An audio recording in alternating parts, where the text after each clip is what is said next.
giant version of me today. Giant version of Christopher filling the screen. Hi, everybody. Welcome to episode 97 of Everyone Wants to Listen to My podcast. And we got a special one today. So normally what I do with these streams, if you're first time joining us, is I generally don't have my gigantic mug on the screen. I generally have the surface that I'm drawing on, or my screen that I'm putting up the latest image on, and in my noggin is a tiny little thing in the corner.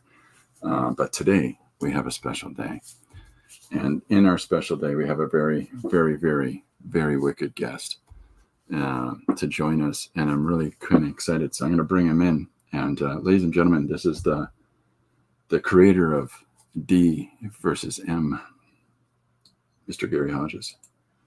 There he is. Look at this guy. A wicked guest. I like that.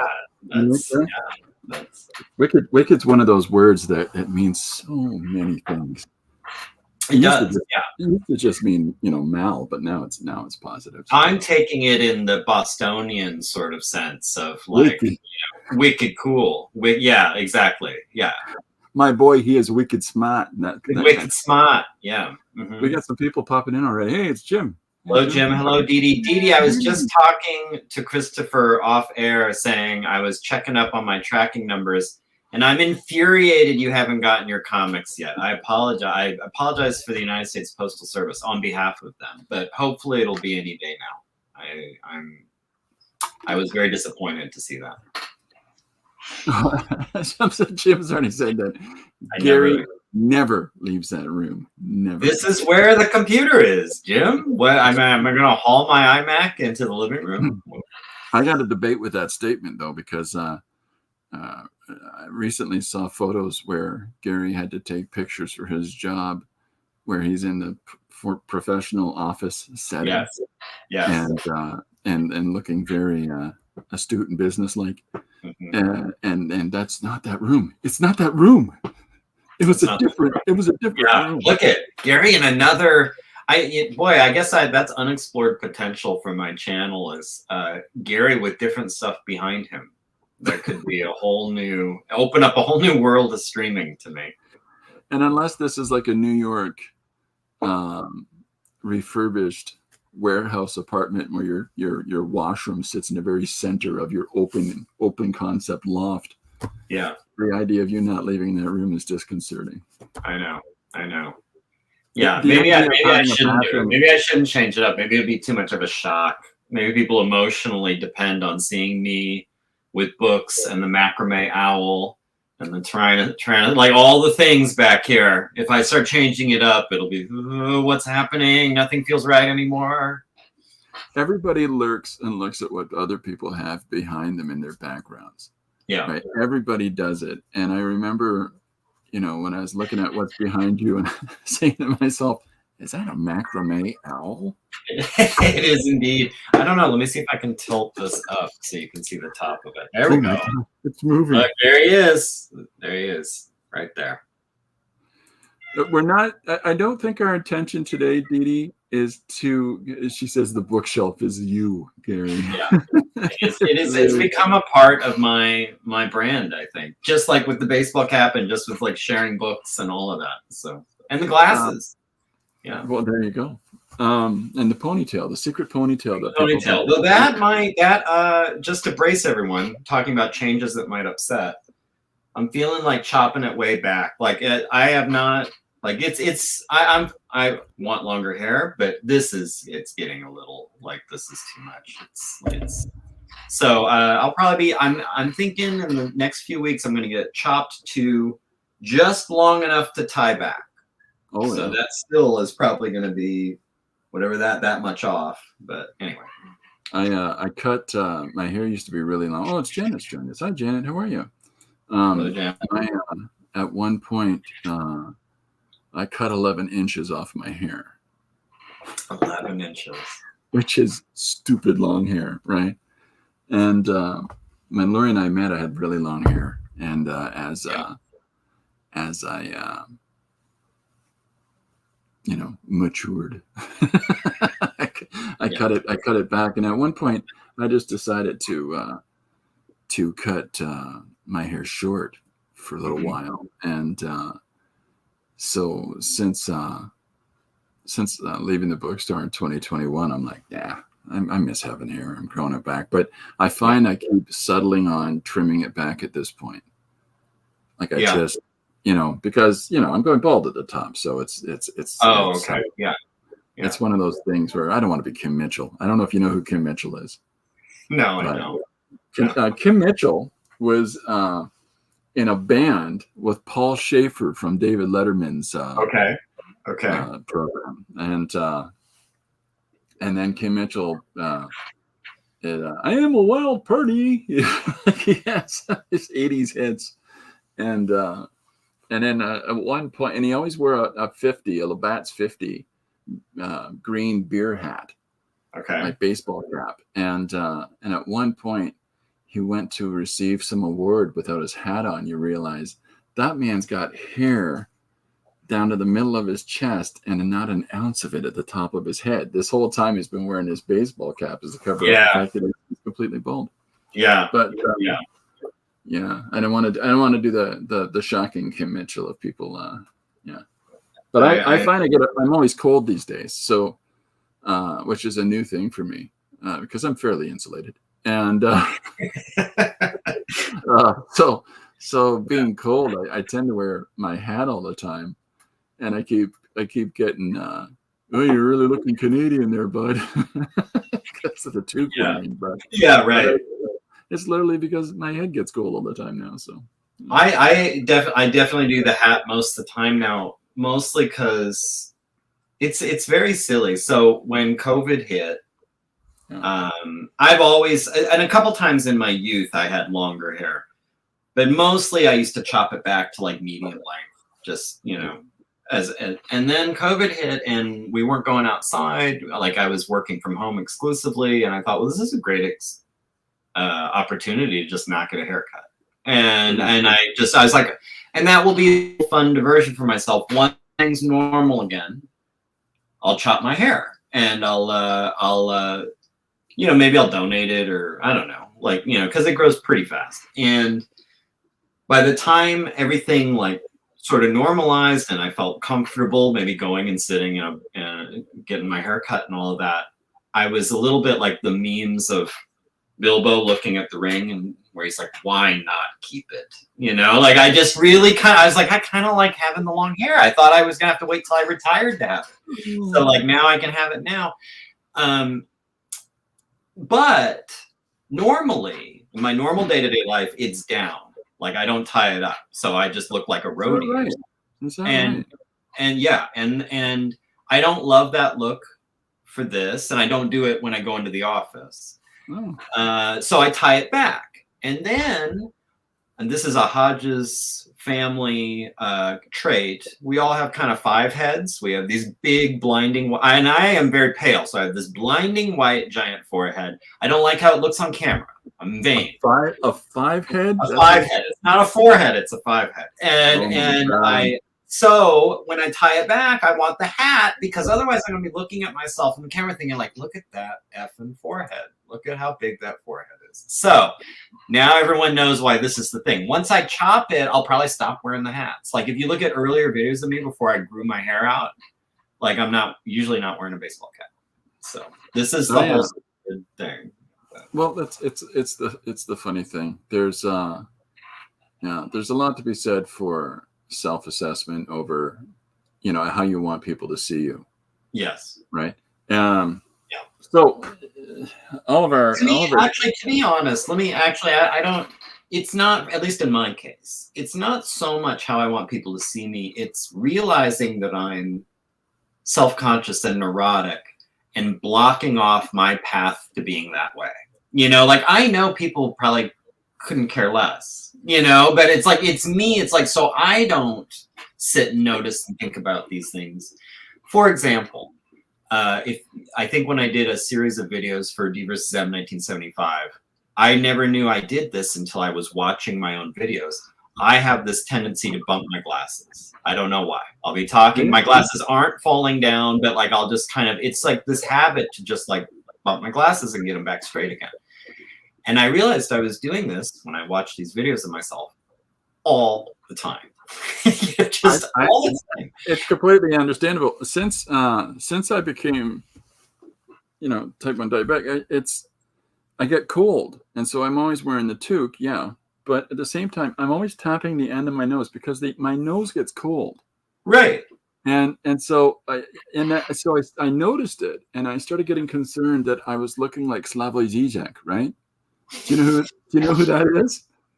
I love him. I know exactly who that is. Where he's constantly.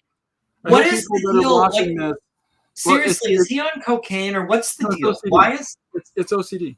It's OCD. Okay. I hope that people that are watching this know who it is, and if you don't, Slavoj Žižek is his name. I love him. Slavojzizek, and so he's talking about the latest thing, of course, and we all understand this. And when you're thinking about the nature of mankind, you must. What a perfect! I love this impression. Like I love it. It's so good. And if you guys know who he is, like that is like perfect.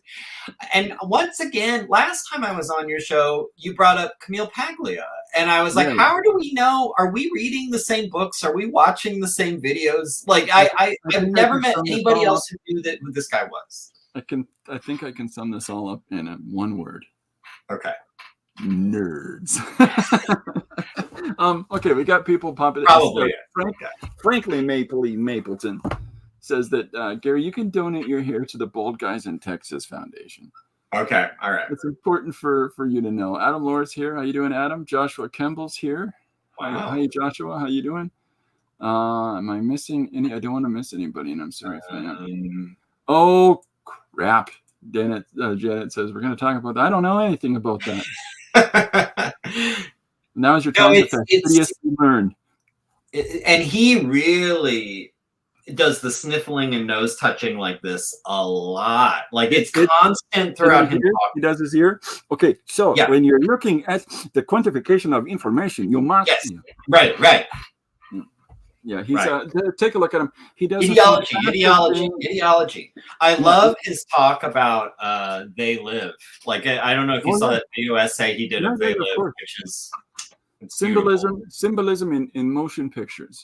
And the idea of the dystopian ideology of America, and he talks about how there's a dissemination of information of disgust and unhappiness in American films, and when you hear him talk about that, and he goes on about that, it's sort of it really made me open my eyes. I'm gonna jump tracks for a second. Okay, yes, because we could do an hour talking about him, but we could. We really could. We could, in Camille Paglia and all these other fantastic people. We probably read the same one.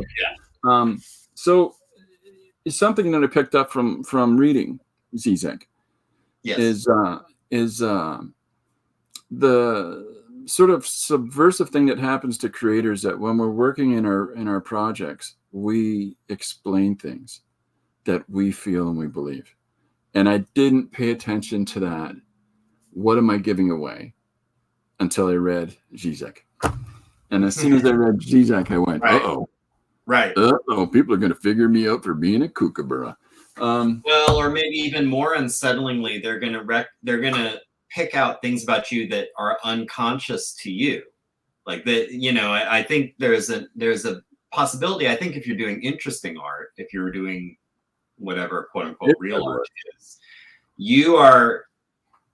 it's almost like therapy where you're the person sitting opposite you is seeing you more clearly than you see yourself. Oh yeah.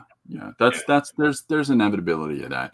You're going to give away tells. You're going to say things, and whatever your creative output is, that you are operating on a subconscious level about, and there's always somebody who's standing in the wings waiting to pounce on that. Oh yeah, but she just told this. Sure. Or that's what they like about it. Okay, so in regard to that, okay. Let's get to the meat. Let's get to the meat of today. Okay. for anybody that's just joined us, now we're going to talk about Gary's book. Okay. It only took us 15 minutes of rambling about hair and Slavoj Žižek. Good stuff. It's enjoyable chat. Of course it is. Maybe we've already peaked. Maybe this is it. Now it's all downhill. The rest of it's, and so, you know, your new book? Yeah. It's like, yeah. That's awesome. Yeah. So why did you do that? Yeah, no, we're not going to do that. I don't know. Okay, so with your new thing, your new book. Yes. And the continuing, I don't want to give anything away, because if there's one thing I can say, so I didn't load up images of Gary's projects. And the reason I didn't do that is there are a few books that of people that I know, friends that I know, that produce material. There's tons of stuff out there, and there's tons of stuff that's being made, and it's absolutely fantastic. But I don't want to spoil it. I don't want to give it away, because I tend to, when I'm discovering these things, when I'm seeing these projects, part of the magic of them, part of the allure of going from one book to the next is that source of discovery, that case of discovery. And in today's comic market, everything is spoiled. It's either spoiled by marketing people, or it's spoiled by the fan base people that are spilling all the beans, right? So I didn't want to load images, but I was thinking hard about this, about the sort of things that I can touch on with today's talk. And this falls directly into what we were just referring to about Zizek. You do a thing in your books. Your books are structured as actual recording or testimonials. Right. Yes. Events. The basic premise is this is a comicized version of an actual event. Yes. Right. So there's a disclosure in that, because the whole notion of the fact that you're saying these things as disclosed truths, as information that's been leaked out, and for its own contrived reason, you've adapted that information into comic book form to release it to the public. As one does, right? As one does, which is this fantastic sort of sidestep. He's releasing it to everybody. He is. We're going to find out about the truth of Area 51. Yeah, in comic books. As a comic. Yeah, right. Yeah. Comics, aren't those for kids? We got more people coming in here. We've got Mr. Paul Pate has showed up and said hello. Hello, Paul. And Rachel's here. Hi, Rachel. How you doing? Anybody? I apologize immensely. Paul, your order went in the mail yesterday, I'm pretty sure. So the thing with the 3 books that you've done now, yes, in this process, in this journey, you've had 3, while you're disclosing things in this sort of file folder approach of, here's the testimonial on record of this incident, here's a testimonial on record of this incident, here's a testimonial on this one. You jump time frames, past to the future, back into that past again, and focal characters, so it's an individual eyewitness account. Yeah, and then there's connecting at least one connecting character through the books, but at the same time, there's heavy investment in so many different characters and so many different perspectives around that principal character and how he adapts and his viewpoint changes. It's very compelling. And so that's the part of the story that I think is, I find that very alluring, not just the dialogue, because if you haven't had an opportunity to read Gary's books, I have a few comic books, and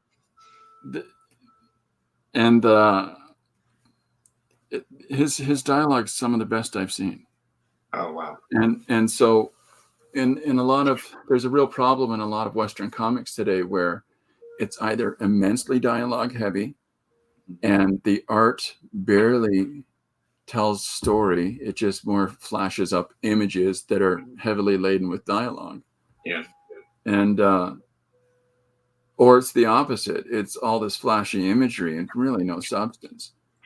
And so not only does Gary have that balance, but there's a poignance and there's a legitimate voice to each of the characters. And so I can't recommend that high enough, aside from brilliant art. Oh, thank you. You know, so yeah, so it's an honor to have Gary here to talk about that Wow. stuff. Well, I really appreciate that, and it means a lot to me. And I'm not just saying this. I greatly respect your opinion, which is why you were the last stop on the way to printing the latest one. Was like, I'm going to pass this in front of Christopher's eyes, because I feel like that'll be a good extra set of eyes. You know, if you can get Christopher's as an extra set of eyes, you can't do much better. So, Well, I've got 4 of them. so do I. As do I. So. No, that's very nice. Yes, I think that there's very little contribution that I could have made in the first place, but because what you showed me was so on point. But you know, there is some comfort in the fact that it is nice to be able to have somebody else that, you know, that you appreciate what they do and say, here, look at this. How crazy am I? You know, how mistaken. Yeah. Yeah. Well, and I think anyone who's done a longer term project, I would hope, would have to relate to this. I was drawing 79 for 60 weeks, because my rate is about a page a week, and it's a 60-page book. And then there was probably, 6 months or a year before that of writing the script and doing the research and doing all the planning and figuring out my panels and figuring out my page turns. And there's, it's probably easily 2 years of work. Yeah. After that amount of time spent with something, you'd be crazy to think that you have a clear view of it, or you could will your brain into viewing it as if you didn't know anything about it. Like I remember my last read through of it before I started spreading around to get some other eyes, like, someone please check my work. I just realized I'm not even seeing the thing anymore. Like I'm seeing what my intention was. I'm seeing what my idea of it is. And I'm exhausted. Like, I can't even really understand what I did anymore. So tell me, like, I trust when I set out on this process, if I make good decisions, thoughtful decisions everywhere along the way, you'll end up in a good place. And that's what you're counting on. But ultimately, you're in the middle of the woods. It's like, I think I'm reading the compass right. I think we're heading in the right direction. Well, that's always the challenge in any long-term project, right? It's like, if you're in the bottom of a well, making sure you're digging out any wreck and mud or whatnot at the bottom, you really have no idea about how murky that water is because you're in the well. Yeah. Right. Whereas if somebody just looks over the lip of it and looks down and goes, "It's filthy, man. Get out of that." Come on out. Let's clean it up. It's a strange thing about process, and it's heavy to invest in that. It's heavy to take so much time and effort into it. Rachel said something interesting a second ago. She said, it's a sequential work that defeats me at this point. Draw it once. Okay. More. Oh my. I think that, well, Rachel. I feel that, by the way. I feel that. Yeah. Like every time you're drawing the same character, again and again and again and again, it's like the challenging, the easiest, most enjoyable part of drawing a comic like this is the first time I draw something. Like, that is kind of breezy and fun, and it's what you remember from art when maybe you were younger and it was more playful, where it's just finding something, just like, like that looks cool. Oh, what if I did this? That's cool. Now, and that's like a discovery, enjoyable, very loose process. For me, especially for the style I've picked for this, now repeating that maybe hundreds of times. So, I draw a character, Dr. Wagner, and I was like, yeah, she looks like this, I think.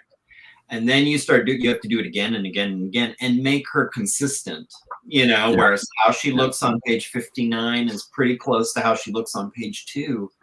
That's how you're working, though. Yeah. right? Yeah. I mean, in your storytelling style, you spend time with the viewer, investing in the nuances of expression, the nuances of the dialogue shared between characters. And so you're really having to illustrate these characters a lot as they have discourse with one another. And so that forces you to have to invest in the repetitiveness of drawing this character from this angle, this character happy, this character angry, this character finding distaste in something the other character has said. All of those little parts fit for how you approach it. Rachel, who mentioned this, she does something really interesting. Right now, I'm going to spill the beans on you, Rachel. So there you go. Oh boy, how exciting. Rachel's doing alphabetary pages right now.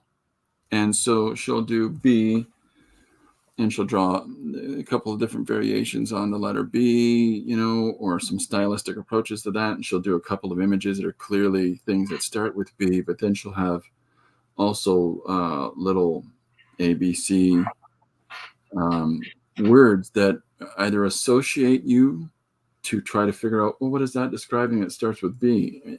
Things like that. And so my argument is that you can do your approach where you have to repetitively draw that character in different ways, in different nuances, in different expressions and emotions. Josh Campbell's going through the same thing right now with his latest project, and actually in each of his projects. But in his latest project, it's a set group of characters that are having these dialogues in it. And I think it's Victorian. I think it's a Victorian setting.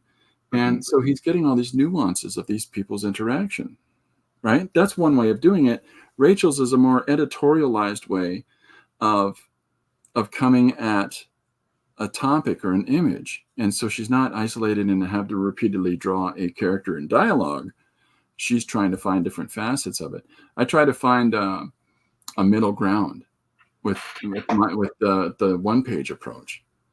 In other projects, like the one that people could see was the Sasquatch book I did last year, where you follow a prospector being chased by a Sasquatch through a forest for the entirety of the book. Yeah. So I got to draw this guy in different states of heightened emotion, right, through an entire book, being chased by and trying to keep consistent this hairy monster chasing him through the woods. Yes. And so different projects call for different things. So different projects call for different approaches. Though I would say, like, that's, and this was something I was talking about with Josh, is when you're drawing the same character over and over and over again, what will make both your life easier as an artist, and you're not only risking, I think, tedium on your side, you're risking tedium on the reader's side.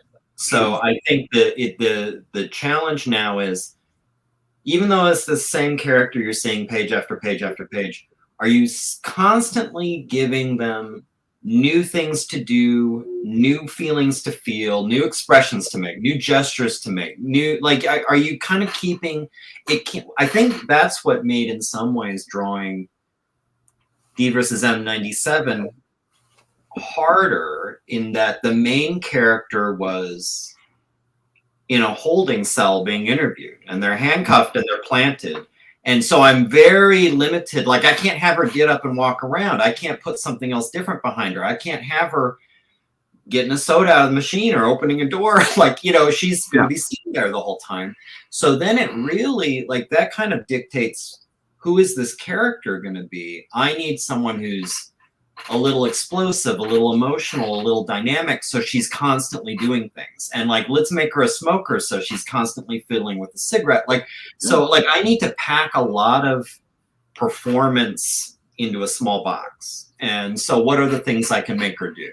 Well, it's like those decisions in relation to the medium of film or animation or video, or it's the same job. It's not just a job as sort of in comic books. It's always arguable about what is the job of the artist, what is the job of the writer, what is the job of these different hats that are applied to comics. When you're doing the whole show, You Yes. know, it's hard to relate to that, but I've always asserted that from a art perspective, from the storytelling artist perspective, Hmm. it's the cinematographer is the hat that you really wear, because Yeah. you've got to figure out, you know, when to make a shot ostensibly a pan and scan, when to, you know, to Yes. draw and focus on that face, on that Yes. emotion, to pull back out for that whole reveal. When do Yeah. you have, you know, in your art to force a moment? Because there's this thing in comics that really annoys me, is when somebody is blowing smoke out of their mouth from a cigarette. Yes. When a writer puts dialogue balloons on that, Yeah. it misses the point, I know. right? But you make all those choices along the way. Jim has Okay. an interesting question here. He said, what part of this book process did you find the most enjoyable? And what was the hardest part of this book?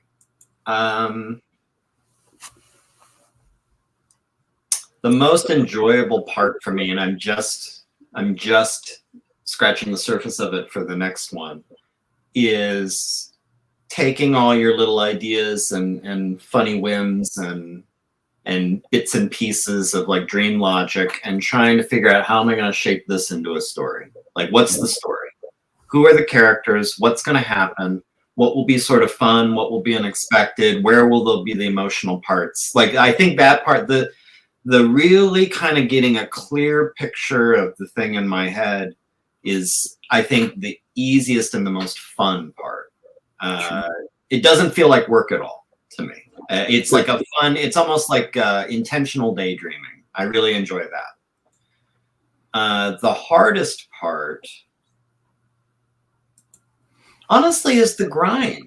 It's the marathon of it. It's like I said, it was 60 weeks of drawing, and what that means is I have a day job and I have a personal life, and but it means that any kind of spare hour you have lying around, you probably should be drawing, and I can do that very comfortably I found now that I've done this 3 times, I have a pretty good bead on where my energy starts to feel strained. I can do 3 or 4 months kind of without blinking, like of like, this is fun. I'm enjoying this. I'm enjoying the drawing. And after that, that's when I start feeling the itch of, boy, I would love to kind of just go see some movies. Boy, I would love to sit and play a Zelda game for 2 weeks. Boy, I would love, like I start just fantasizing and daydreaming about doing anything else. And it's not that I don't like it. It's just, it's hard to do even something you love every day indefinitely. My favorite food might be cheesecake. I don't want it 3 meals a day for a year. And it's the same with like drawing. I love drawing these, but 60 weeks of every spare moment you have drawing, then it becomes like a marathon, like jogging. It's just making yourself keep going when your body wants to quit. Yeah. Well, especially if your creative output is isolated on one specific project, and right. that's really the thing that separates the hobbyists from the people that are very serious about what their output is going to be. Yes. I think that's a really good observation. I hadn't really thought of it that way, but that is probably the difference between, playing and like treating this like, I hate to say like I treat this like a second job, but to anyone watching, I treat it like a second job. Like this is where like you're kind of being a boss of yourself, where it's like, comics gonna get drawn and it's not gonna take 5 years, guy. Like you're gonna like get it out in a reasonable amount of time, and you're keeping you're protecting yourself, okay, for lack of better. So arguably, is oh, by the way, is anybody getting feedback with my microphone, or is everything okay? Is it still? You're sounding okay to me. Okay, good. Is your partner practicing?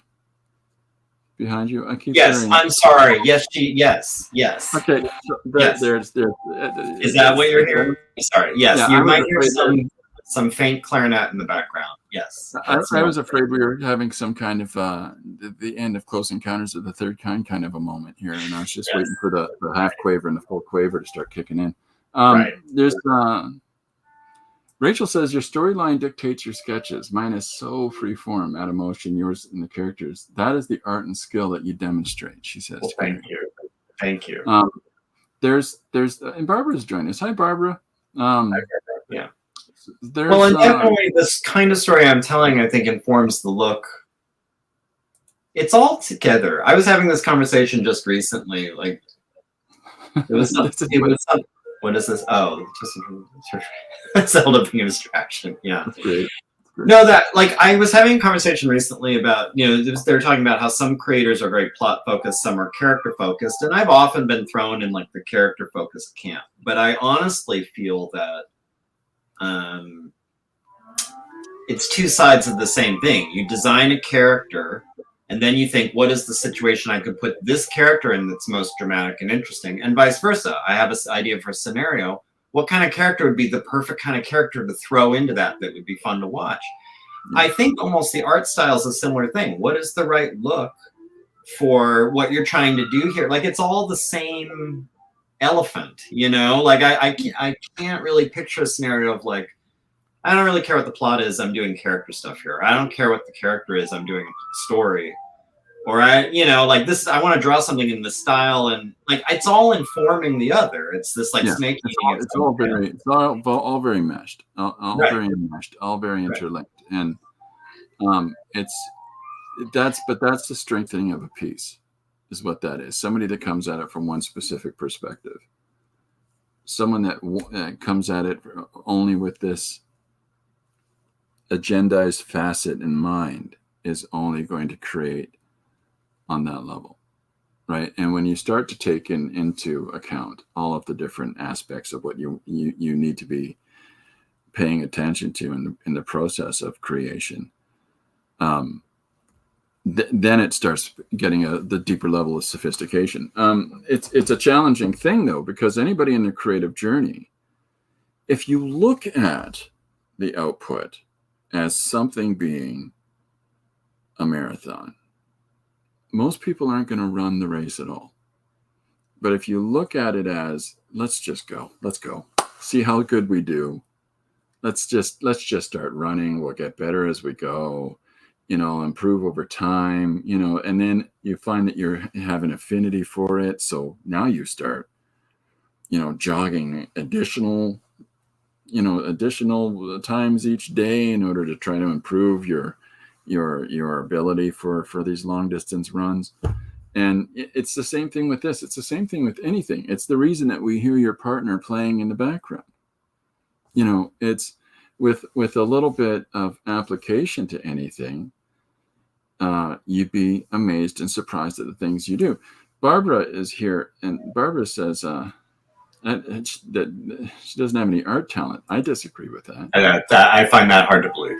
I find that hard to believe. I completely disagree with that. We've seen right. that. So, can I assume that you want to make your characters look like they're vested or invested in their emotional journey? Is that Gary's emotional journey or the character's emotional journey? Yeah, those are two very different questions. It is and it isn't. I find that the writers tend to express in theirs. That's true. No, I think all the it's a cliche, but I've said it many times, and I think it's one of these cliches that are cliches because they're true. I think all art is autobiographical, and I know all the main characters of DVsM so far are at least some kind of fragment of me, like or an experience or a thought or a time in my life or something, So in that sense, yes, it's something about my emotional journey. On their emotional journeys, and you can tell this, I think you'll pick it up if you read even one DVsM, but certainly if you start to read the others, I clearly believe that you will be far more invested and interested and moved and intrigued and scared and all these other things by the story if I can get you hooked into this person. Yeah. In one way or another. And it's not even liking them. It's just engaging with them, understanding them, recognizing them, like identifying in maybe small ways, or relating, or them reminding you of someone. I need you to buy into this very human character. And that you humanize the characters. Yes. And if you get sort of involved with them, they're going to tow you through all the fantastical elements, and you're going to get you're riding on their roller coaster. So you get to experience it from like that human perspective. It's if I did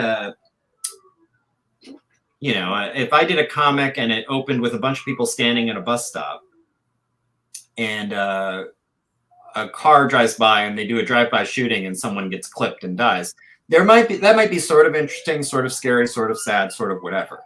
But if I was doing that comic, the first 20 pages would be watching this person get up in the morning and drop the kids off at school and walk over to the bus stop to go to work, like, maybe pick up a coffee. Like, you're seeing this person, you understand, you're following, you're kind of along for the ride with this person. And then a car comes by and there's a shooting and they get shot. Like, that's kind of the DVsM approach, is like, I need the human element. It is possible to do it the other way around. There is really good examples of that, like Chinatown. Chinatown starts with Jake investigating something. Yes. And the information is disclosed over the course of time. Yes. And you get more and more invested in these people that are being affected by what's happening. And in the case of your approach, I think a really fine example, I think maybe most people, I would hope, have an understanding of, and if you don't, take the time for yourself. Blade Runner, the film. Yes. Blade Runner by Ridley Scott.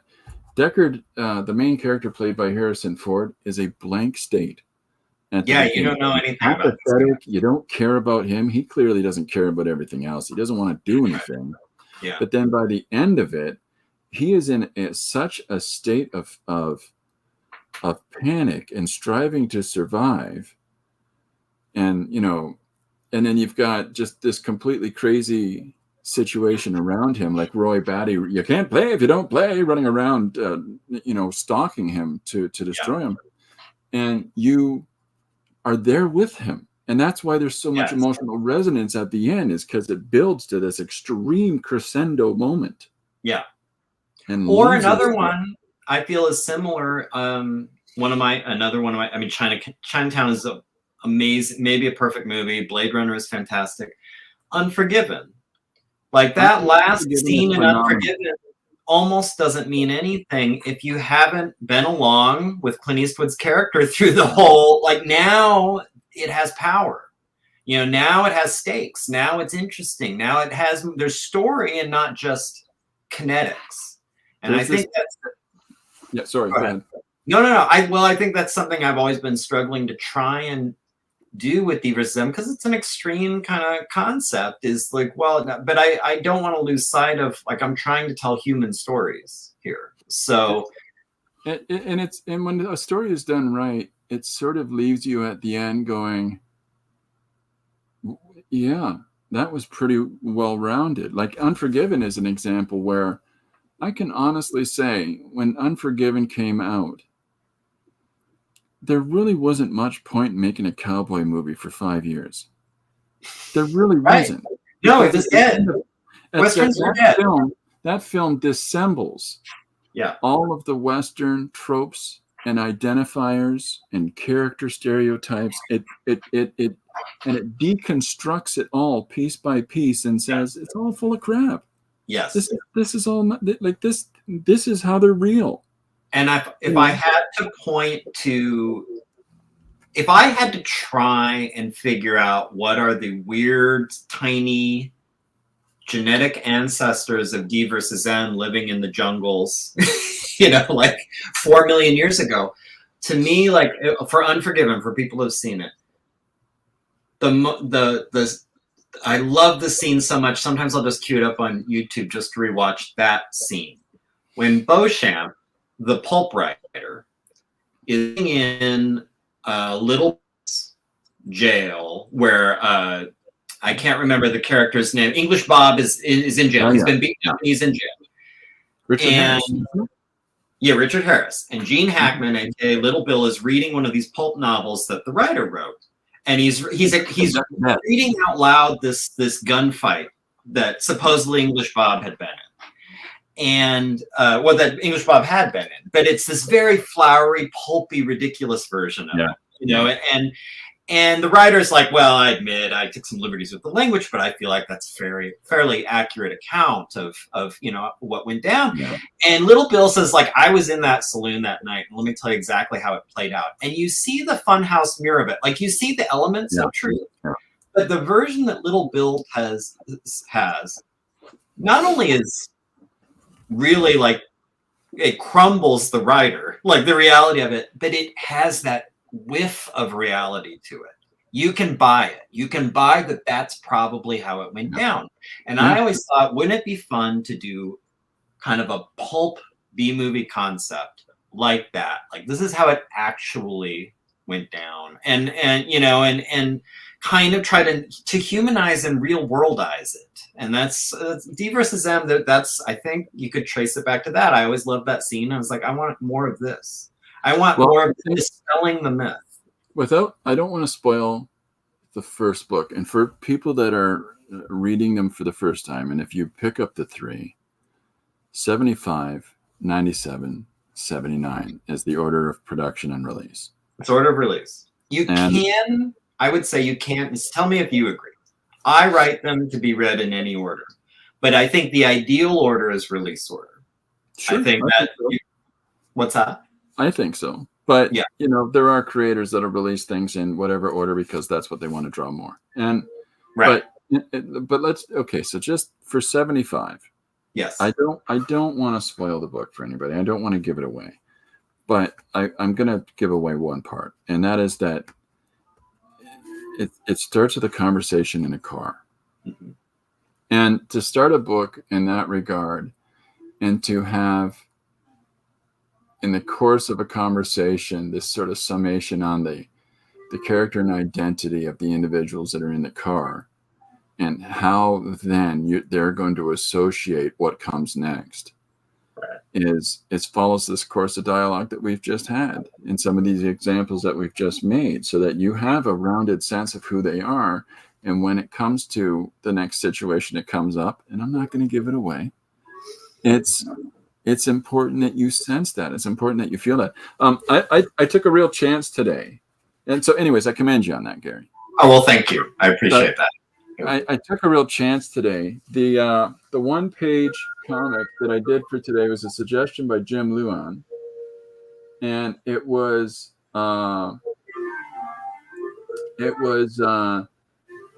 DVsM, dinosaurs versus other things, though. Right? And so with that, I played with, in the background of these shots is where I followed the beat of that suggestion. So there's, in the background, there's Transformers, there's Terminators, there's War of the Worlds. There's little bits and bobs of and there's the Denny's robots that serve you food. It's all in there because it was important. It was pointed out for Denny's robots to be a part of that. But I do this a lot. That's the visual imagery I'm giving you, but the dialogue is actually disclosing that some science fiction may well be science fact. And we have to. It's basically trying to figure out a way, to dispel the viewer's belief in that. Don't believe these things. Right. Yes. You got to make sure that the general audience, the general populace, does not recognize that in some science fiction stories there is hidden truth. Right. And so at the end of it, I'm basically saying, and then I say, read DVsM. Yeah. Right. Yeah. After having threatened you 2 panels earlier about if any writers disclose this, we got to get them. Right. And others. Read it. hey, read this book.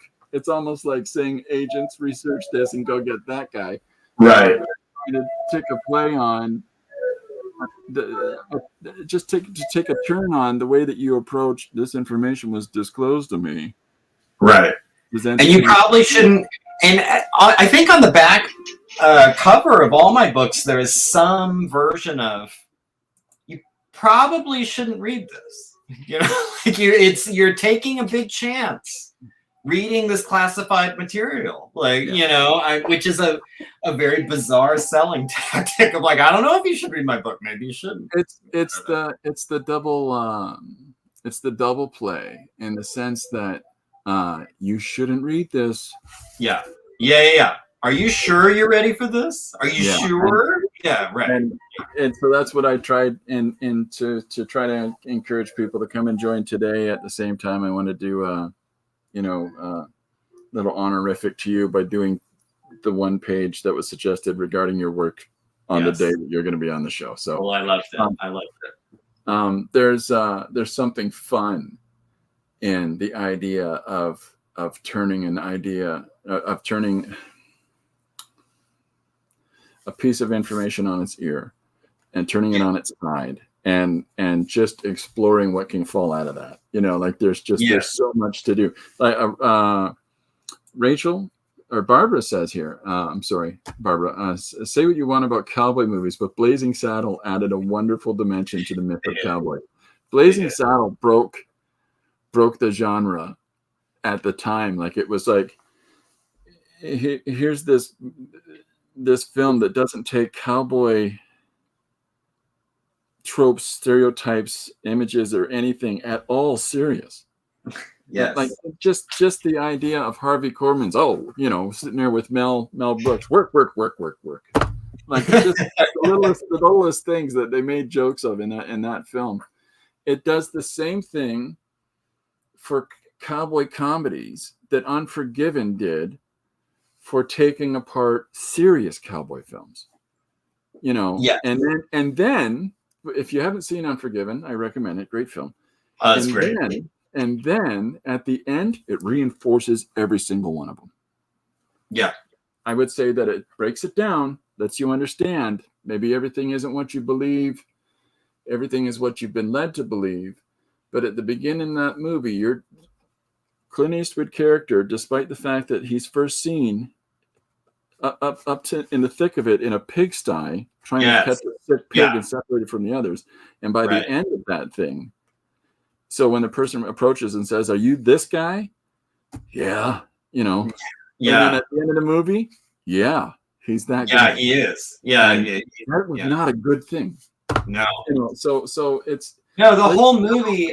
Same thing where it just says, none of this is serious. This is ridiculous. Right. All of this is ridiculous. Right. Sorry, what are you saying?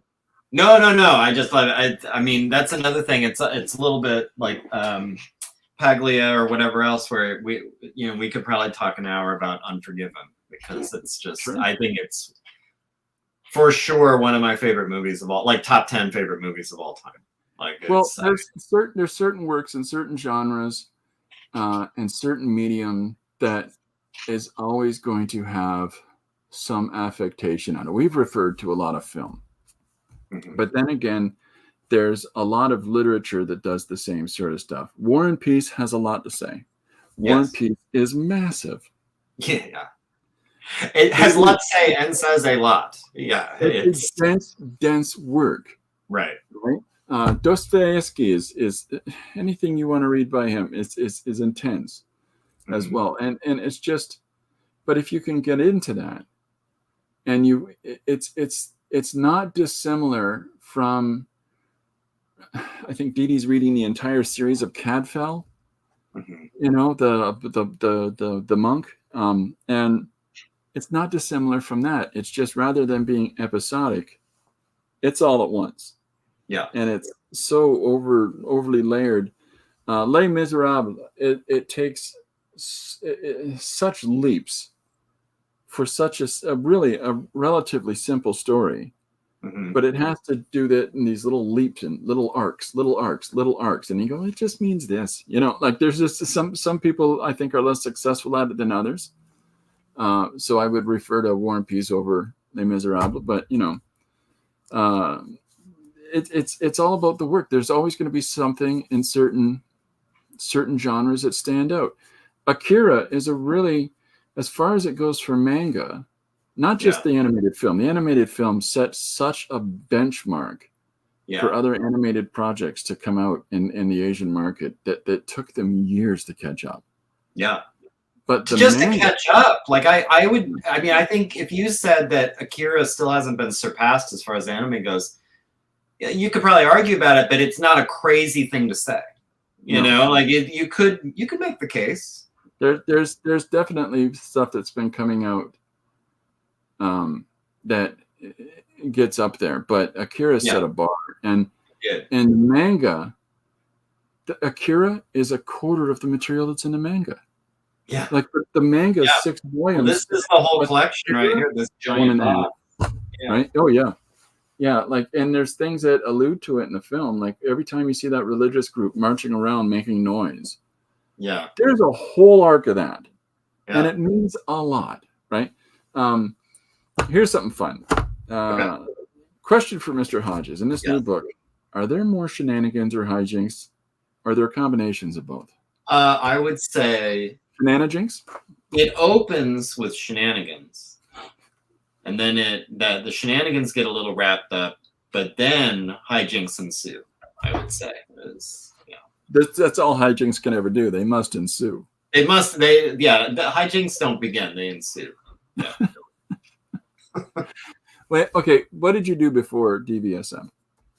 In terms of like productivity, what books, what stories, what did you ever engage in a comic project before this? Creative wise. DVsM was pretty well. 75 was my first comic. The closest thing to something like that I had done in high school. My best friend Jason Shepard.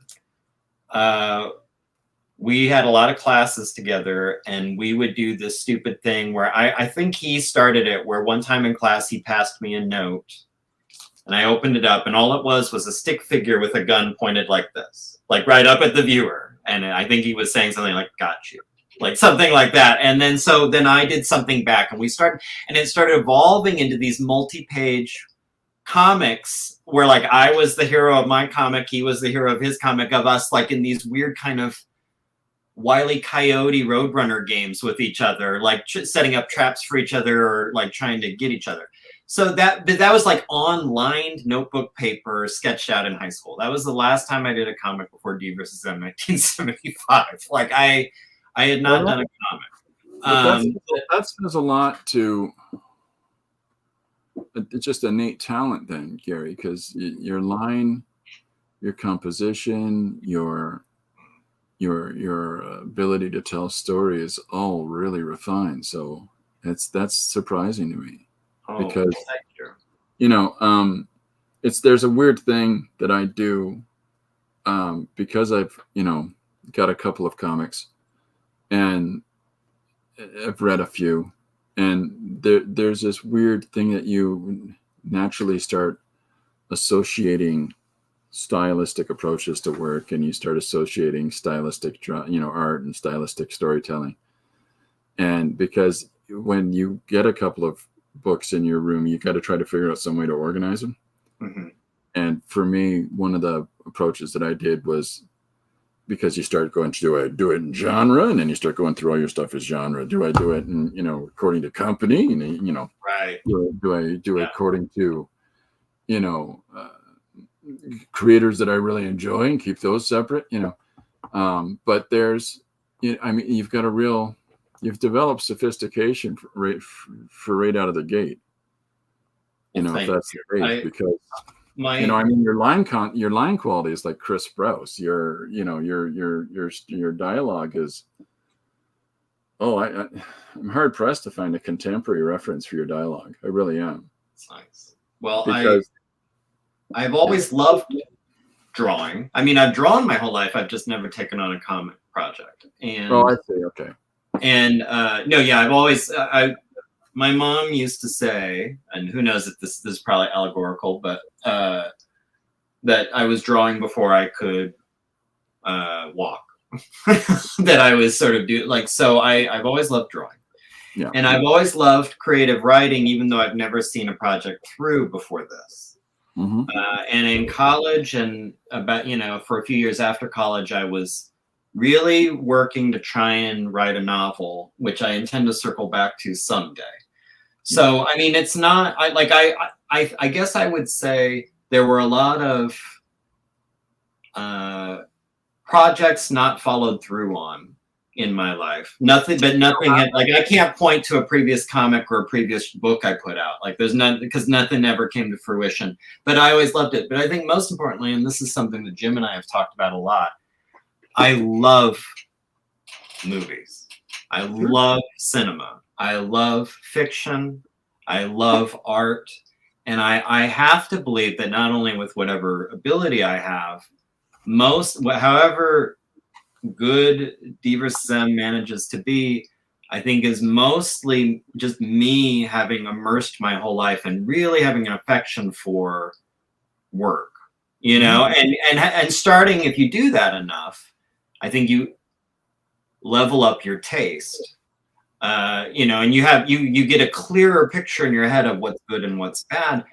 It's something that actually I've been reading Rick Rubin's latest his book on creativity, and it's something he talks about. He talks about the value in and he's not prescribing this specifically, but for example, what if he took a year off from social media and the news and all sorts of nonsense and spent it deep diving on the world's greatest paintings or the world's greatest novels or the world's best comics or whatever, and just spend a year just reading, or looking or listening to the best music? And what would that do for your aesthetic taste? Once you come out the other end of that in a year, how much will you have improved that, and how therefore will your own work improve? That now you have some measure on that journey. What's that? If you're already on that journey. Yeah. I think that anybody that does finally take that leap to creating the intended thing that they wanted to create, I think that they've already gone through that process initially to bring himself to the point that all of that source informs how they're going to go about doing it. But you're right, taking a year off to just do that and then come back. Yes. There's merit to that. There's a writer that I refer to. He was an educator of theology. He was a professor of theology at the University of Toronto here in Canada, named Northrop Frye.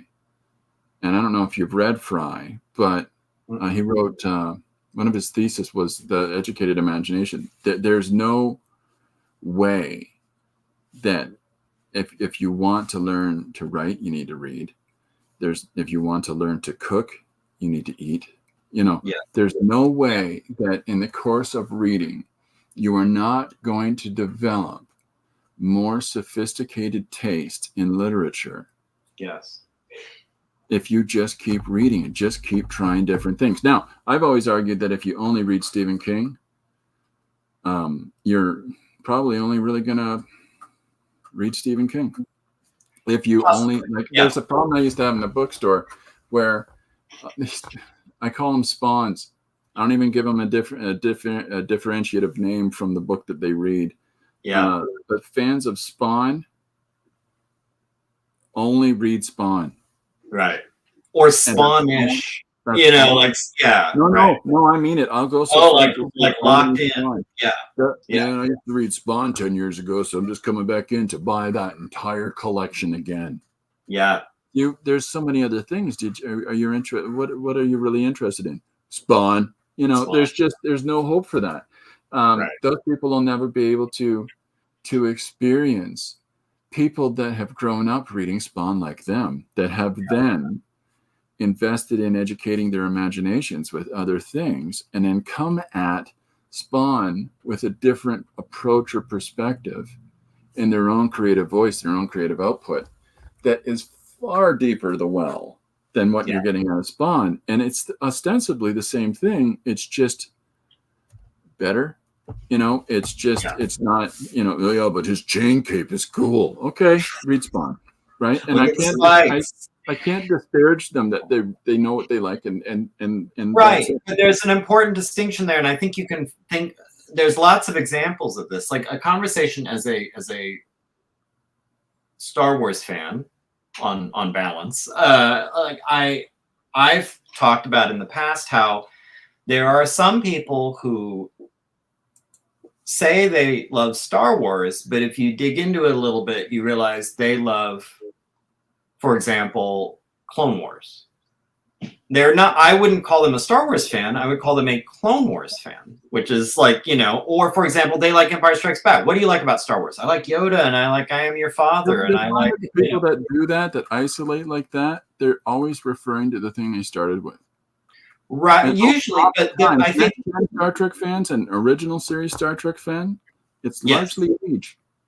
Yes, but I think, well, but or it might be specific. Like for, I think in this, what I'm trying to illustrate is the equivalent would be if someone like said, "Oh, I love Star Trek," and it's like, "Oh yeah, what do you like? What do you like about it?" And they're like, "Oh, Wrath of Khan is like the best movie of all time," and they haven't even seen anything else. And that's, I'm not complaining about that. I'm just saying, like, well, you're a Wrath of Khan fan, you know, like you're not really a Star Trek fan. Like your example with Spawn, you're not really a comic fan. You're a Spawn fan.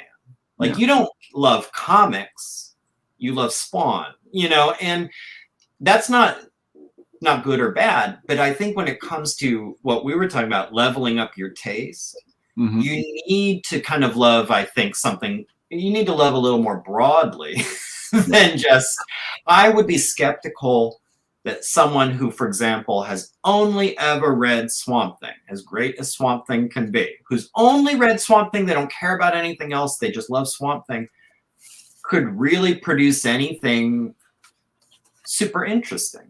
I'm skeptical, you know, because they don't have that kind of breadth. It's not about liking everything. You don't have to love everything, but I think you need some context. Like, where am I, you know? Here's a comic nerd moment. All those people that, oh, I love Swamp Thing. It started in this gothic horror sense, and you know, it's tried to capture that ever since the beginning. I mean, it had it at the start, and ever since then, it's tried to get it again. But oh, bye, Rachel. Rachel's taking off. Before bye, Rachel. Thank you for coming by. Rachel's Red Fry. Excellent. If you're still here, I saw a little comment from you, and I wanted to. So I think you said something like, "So basically, DVsM is autobiographical." Yes. Yeah. But I would say all art is autobiographical. Oh, like sure. You can't get outside of your own brain. You're expressing a version of what's going on in here. So it is. Very much so. Rachel says something interesting. In addition to that, she says, "My intentions line my bookshelves and file drawers." Yes, that's just such a poignant thing. Barbara says, "The boys in the wolf pack, true story, boys held in confinement by their father, learned all about creativity through movies." Yeah, but from but from such a perspective, though, right? Because they would be associating everything based on experientialism, and that's scary.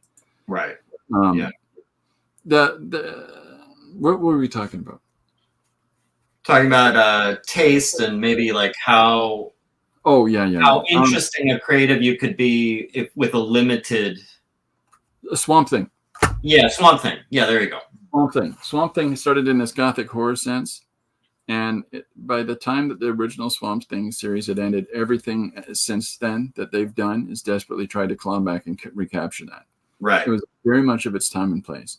Right. And everybody's been hard pressed to get it since. There was a brief run of a Swamp Thing book years later that got into the green versus the red versus the gray, and it put emotional power into different elements of existence in life. Green is life, red is, you know, blood, and you know, anyways. So, but at the same time that they released Swamp Thing in the one company, the other company put out a book called Giant Sized Man Thing. And it's their version of Swamp Thing, right? But it's this character called Man Thing, and it's another guy that lives in a swamp, and you know, and it has different context. Whereas Swamp Thing is an avatar of the Green, or like the Green Man of British mythology. Man Thing is a guardian of the dimensional nexus point of this Louisiana swamp. Right. It gets more. Right. But the fact that the different aesthetic approach to it, gothic horror, the Swamp Thing, giant sized man thing. Right. Which one's not serious? Which one's right? not Exactly. Yeah. Yeah. You know, but you're not. Those people are like, I never read that book. Oh, you're missing out. It's got its own merit. They're both fun. They're both fun in their own way. Yeah.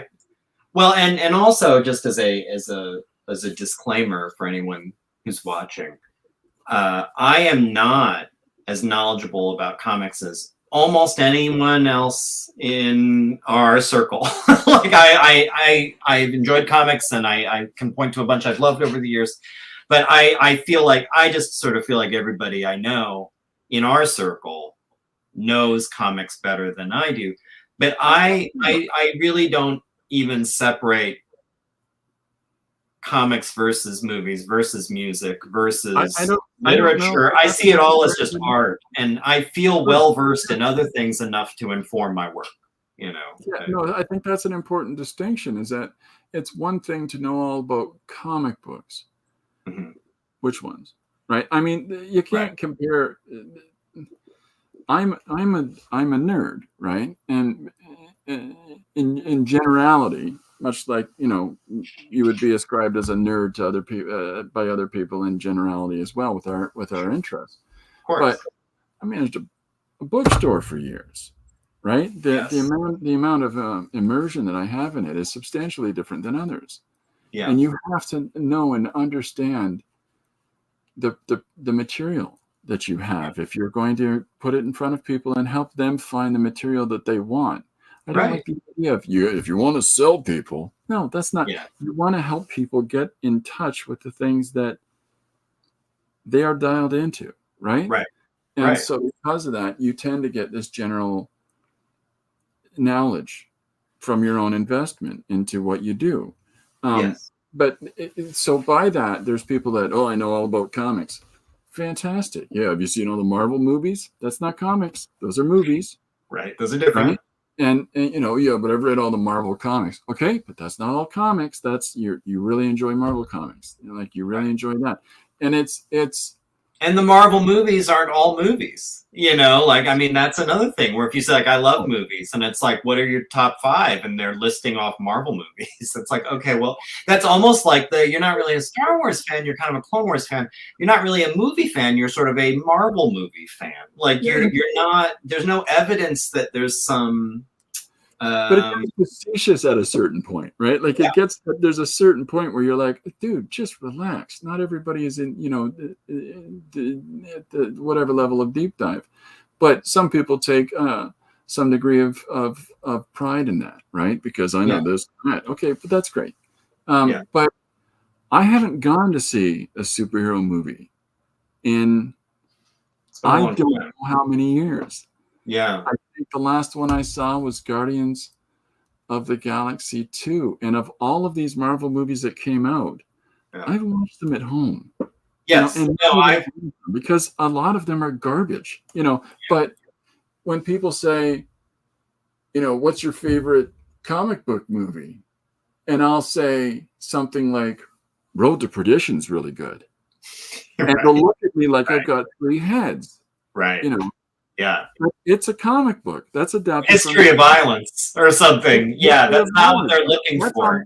Both those books are on a shelf over there, right? Right. Or I'm friends with Sandy Carruthers, who's one of the 2 creators of Men in Black.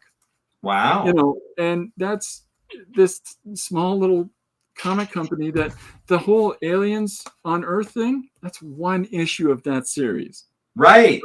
Right. It gets into all these other aspects of cryptids and you know, gothic characters, and but comics are so much more. And then, you know, High School Confidential. By the way, I just have to interject before we drift off it, just for my love of it. Yeah. Road to Perdition is a wonderful movie. Oh yeah. Like that's another one that I can't even guess how many times I've watched it. It's beautiful. It's a great film. History of Violence is a great film. That is those books are okay. Those films are fantastic. Right. You know, it's a good example of, like, once in a while the movie can be better. than the book, you know, and that's what I think. And this maybe is a hot take. That's how I felt, at least, about V for Vendetta. I love V for Vendetta, the graphic novel. I think I like the movie more. I'm sorry. I think with V for Vendetta, if you're of an age, V for Vendetta makes more sense in the book. Yeah. And if you're of a different age, the film makes more sense. Right. The beauty of that film is that it gives life. It gives moving picture life to the static images that you're reading. And any book that we read, the degree of its animation, the degree of its impression on us, and how fantastic the space battles are, or how wonderful the romantic meeting in the cafe is it only sells as well as our imagination can structure what we're reading. Right. And where film is like, you know. Yeah. But yeah, V for Vendetta, if you grew up and experienced the Thatcherism or the 80s or any of those types of politics that were going on, and most specifically, you could see those politics in Britain and in Canada. But yeah, then that book sings. Right. And if you're looking at it from the perspective of that film is cool as hell, it really is. Yeah. And but it's a little. You're right. That's a very good point. Is that if you're not a Brit or Canadian, there's probably a missing part of reading. Like as an American reading V for Vendetta, back when I first read it, there's probably something that I can't really fully appreciate because I don't have that context. So I'm experiencing it in a different way. But then the movie version, I would speculate maybe it's even more American in a way. It more like, especially now, I hate to say it, but especially now, like you can watch V for Vendetta and it's like, wow, this feels sharp, you know. I don't know. V for Vendetta is, I've always looked at V for Vendetta as Orwell's 1984, but giving at least somebody some sense of agency. Yes. Well, and I try to explain that to people. 1984 with a happy ending. Well, yeah, but the reason I say that at least someone in 1984 has a sense of agency, and Brazil fits in this mark as well.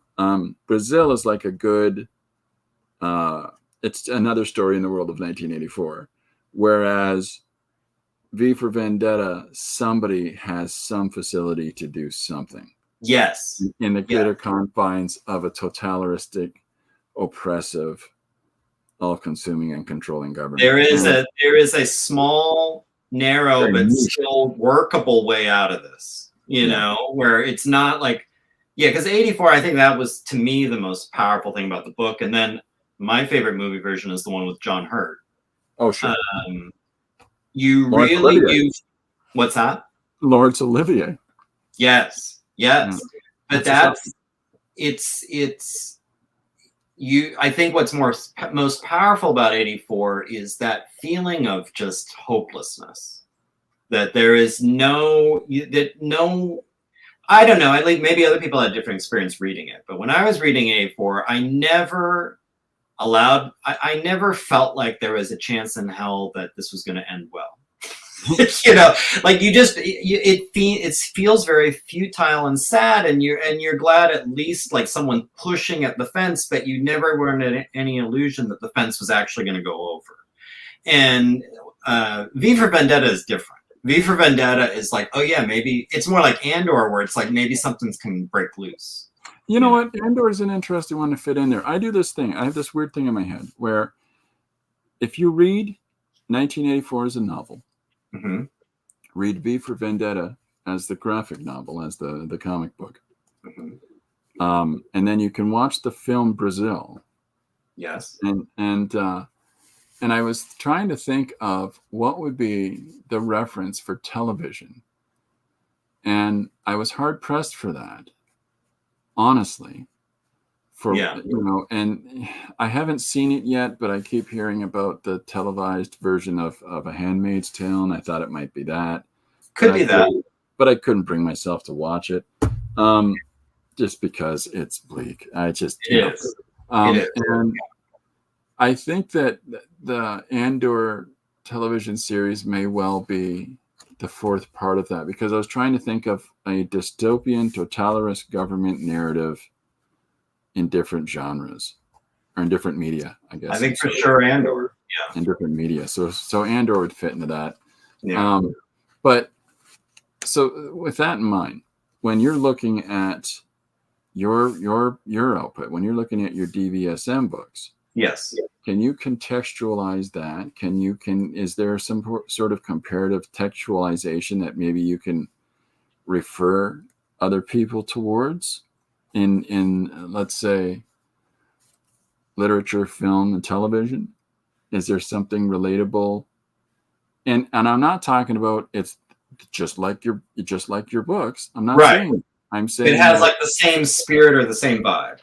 The same kind of. It's the same spirit, the same, and kind of dancing around similar themes. There are two that I point to. Yeah. One is the book, and I always have to emphasize this, not the movie. The book, World War Z.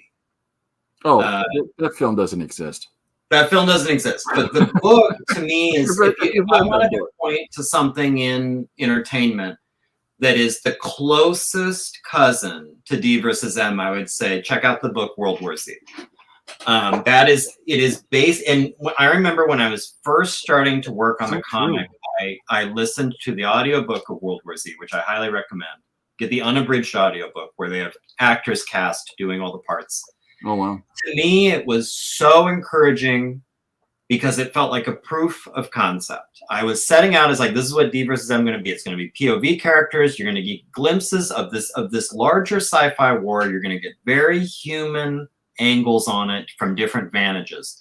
The man in black, the innocent bystander, the scientist, and the next one, soldiers. The one after that, it's going to be like an abductee. Like we're gonna see all these different views of the same elephant, and eventually you're going to come up with maybe a greater feel for not only plot, what's going on, but themes. What am I talking about? Yeah. And that's what the World War Z book did.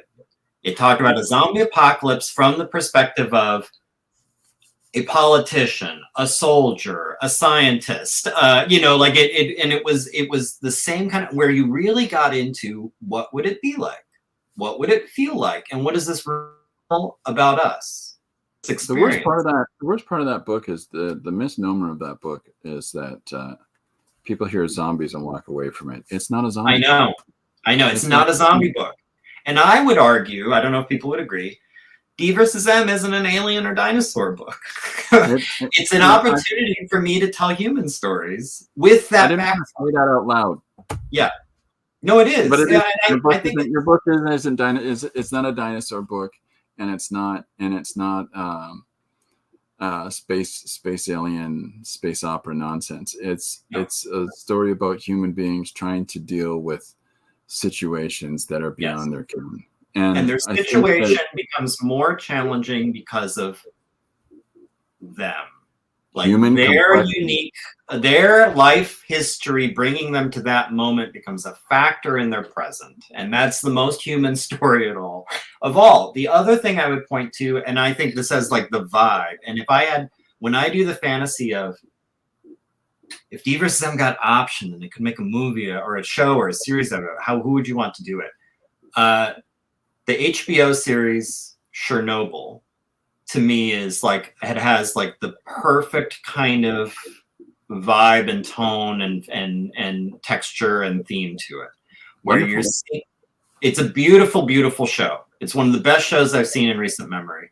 And it's for those who are not familiar, it was the Chernobyl crisis, accident, incident, however you want to describe it, in the 80s, which I remember. I'm sure you do too. Some people probably before their time, but and it was, to be glib about it, spectacularly bad. It was remarkably bad, and it was shot. And not only as bad as it was, it could have been so many times worse. And the reason it didn't get horrendously nightmare bad is because there were people on the ground figuring out, how do we manage this ridiculous thing that we're being confronted with? And as a result, sacrifice. It's yes, really is a human sacrifice, story. And this will become their moment. This is going to be the moment that changes their life, defines their life forever. And I've told people in streams and offline, every DVsM, if you want to sum it up into something kind of meaningless and small, is this is the most meaningful day in this person's life. This was the day that their life changed forever. You know, and I think Chernobyl is kind of that way too. You're watching it, it's like, this is the thing, this is what their whole life was leading up to this moment, and every moment after this was going to be defined by this moment. You know, this is the kind of, when you do their obituary, this is the thing you're going to write about. You know, like this week, this day, whatever. There's an argument in writing that your character, in order to have a successful narrative arc or character development, there needs, before I get into this, Joshua Campbell refers to Loki. He thinks that Loki was a bit like Brazil. Yes. It is in a state of the tyrannical oppressive regime, the tyrannical repressive organization. The office stuff, like the time authority people, which, by the way, is my favorite part of that series, was the kind of mid-century modern, weird, bleak office thing, which I loved it. I haven't watched it. I just know from all these breakdowns of it that I've witnessed, but I haven't watched any Marvel TV shows since Daredevil. I'm lukewarm on Marvel TV. I would recommend Loki. I think it's one of the more enjoyable of them. People say that. Yeah. Okay, so writers, in a case of creating a story, if you want to have a developed character arc, you need to have some actualization, some moment where there's substantive change to a character. And when you can witness that, and when you can illuminate the audience by illustrating that quite clearly, it sells, it works. I suppose in Loki would be the moment that Loki realizes he can't just get away from his situation. And I think that, let's say in film, Saving Private Ryan, the moment that Tom Hanks's character has climbed onto that beach and goes deaf for a moment. Yes. And sees it. Like he wasn't quite seeing it all before, but and there's that moment where suddenly it's all. He witnesses it in silence. Yes. Or at least in muffled tone, right? Yeah, with clarity. And he's pulled back to the world by, "Sir, what do we do, sir?" Yes, and then like you see his vision go from this to like this. Like concentrate on the what's right in front of me, and like this look, taking it all in is it's reality, but it's not helpful. But it's that transition moment that is any character arc where somebody becomes cognizant of their situation. Okay, here's a random one. Let me think. Okay. My wife reads a series of books based in the town of Mitford by Jan Karen. And there's a romance between, I think she's a town librarian and a local clergyman, and of a denomination where he's allowed to marry. And there's a realization in the character arc where he is, and the reason that this is present in mind for me is because he's diabetic. And at one point, she related to me a part where he lets his blood sugar goes crazy to the point that he just skirts a coma, because that can happen. If your blood sugar gets so out of whack, you can slip into a coma. Yeah. You know, it's not the popularly talked about thing, but, and so he was supposed to go on some field work where he was going to some place and he was going to, to do his thing as a clergyman. And he's denied that opportunity now because clearly he can't self-manage enough to go to some place where he doesn't have the easy access to all the things that they do there to maintain his health. And it's the epiphany of that moment, not through him, but through the person, his paramour, the woman that is interested in him. And that help, that the assistance of self-realization that changes the tone of an entire book series and starts them on a true course of a relationship, not just a budding romance book.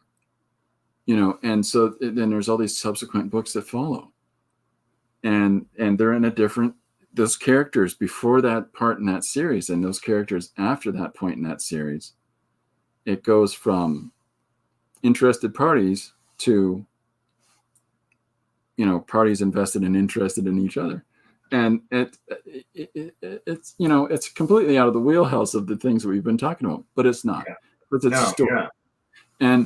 And all story, if you can create some degree of substantive change to a character, you introduce characters, you've had them develop this dialogue set in the case of the first book in a car, and then how that actualizes in the next half of that book. If you read that again, and this is a thing that makes your books as strong as they are, Gary, is that if you read that again, you're reading a different book. Yeah. And because you are informed now, and when you come and read that thing a second time, which it warrants, by the way, and it doesn't warrant because of complexity and difficulty. It warrants it because it's yummy. There's a back of the book quote, huh? There we go. I might, yeah. It's yummy, Christopher. It's yummy. I'm going to use that with my pitching now. But that's the way to sell it. That's how it gets made into a motion picture. Some people have described these books as yummy. Well, at least the first one. Yeah. Yeah. Right. But it's the second reading of a thing. It's the second assessment. It's the necessitation of your want, your incitement to view it again. And this sort of the way that it plays out for you that second time, and it just tells you so much because you know what's coming. Yeah. And good things do that. Bad things, you know what's coming next. That's the challenge of any creative story arc. I think that the problem with a lot of formulaic, big budget approach films, generic sort of plot structure films, like the Marvel movies are just the Marvel movies now. Oh, I'm going to see Ant-Man. I'm not going to see Ant-Man. I'll see it at home on my television when it comes up available for free on my television. But I'm not going to go out of my way to do that. And all the people that like Ant-Man, enjoy Ant-Man. That's your film. Right. Yeah. But for me, I write stories. I don't know how successful I am at doing it. My level of quality is what it is. But once you dispel the magic for yourself, once you understand what happens in the back rooms of the theater, yes, it sort of takes away a little bit from the theater. Yes. And you can only have so many flashing lights and big sounds to keep you entranced in your seat, to keep viewing what's happening in the theater. And that's going to be disappointing for people. Dee Dee says she's heading out. Hey, fantastic. Thanks for coming by, Dee Dee. It's awesome. Thank you, Dee Dee. Yeah, and I hope you get yours soon. Like I said, I looked at the tracking this morning, and it's supposedly still making its way. I don't know what happened. You're still not alone, Dee Dee. My physical copies are on the way as well. We're in together. They will get there. But very, very much worth the wait. Yeah, that's the thing about story, is that story is wonderful, and story done well is truly wonderful. But sometimes in that sophistication of your story reading, in that sophistication of your expectation of what you're getting out of things and the things that you're then trying to imbibe, the things you're trying to take on, it becomes harder to refer those things to other people because they're in a different place in their story journey. And they like they've gone on a different branch of the tree. One part of the tree is not better than the other. Right. It's just a different kind of branch. And And when I say sophistication, I'm talking about in your development, in your path of your branch, right? Right. Somebody wants to stay on the spawn branch. Spawn. I knew you were going to say the spawn branch. Well, Yeah. it's a great example, right? Yeah. If somebody wants to stay on the spawn branch, that's fantastic. Because they enjoy that. There's an artist writer named Jason Sean Alexander that did a 4 or 6 story arc or 6 issue arc of Spawn.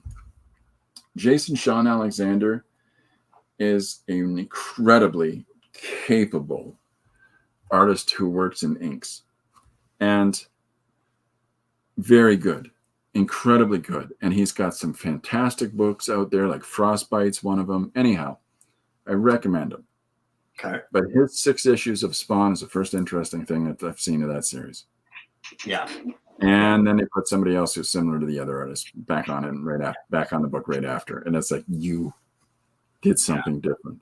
Yeah. It's certain writers take on projects in different ways. You'll find that writers and artists. I think that all writers should have some ability to draw. That's just me. I think that if you're writing novels, if you're writing screenplays, if you're writing screenplays, you should have an idea of cinematography. I think, absolutely. And maybe even some basic storyboarding. You know, you don't have to be a great artist to storyboard, really. I mean, but it would help, I think.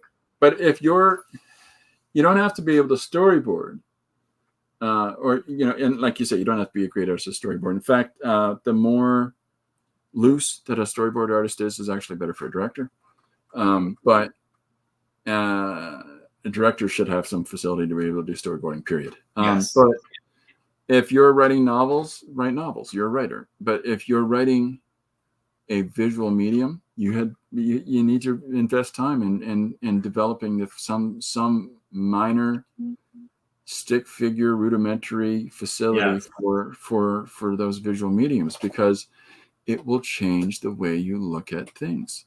I wholeheartedly agree. I will allow for the possibility that I feel that way, the possibility that I feel that way because I do it all myself. But personally, I cannot conceive being able to write the best version of your comic script without some thoughtfulness about what it's going to look like. Oh, sure. You know, I don't know how that's possible. Now, maybe it is, and maybe someone can point to, like, you know, this fantastic book you love, that writer has no drawing ability whatsoever. You know, and like, maybe, okay, you know, maybe, but personally, I can't conceive it. Yeah, Warren Ellis.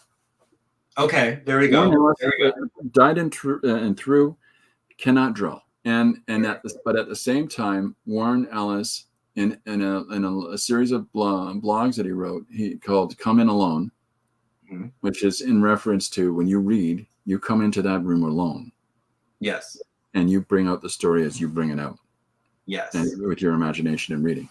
But in his series of blogs of "Come In Alone," he breaks down so many elements of writing that you can clearly tell that this is a person that can close his eyes and create a motion picture.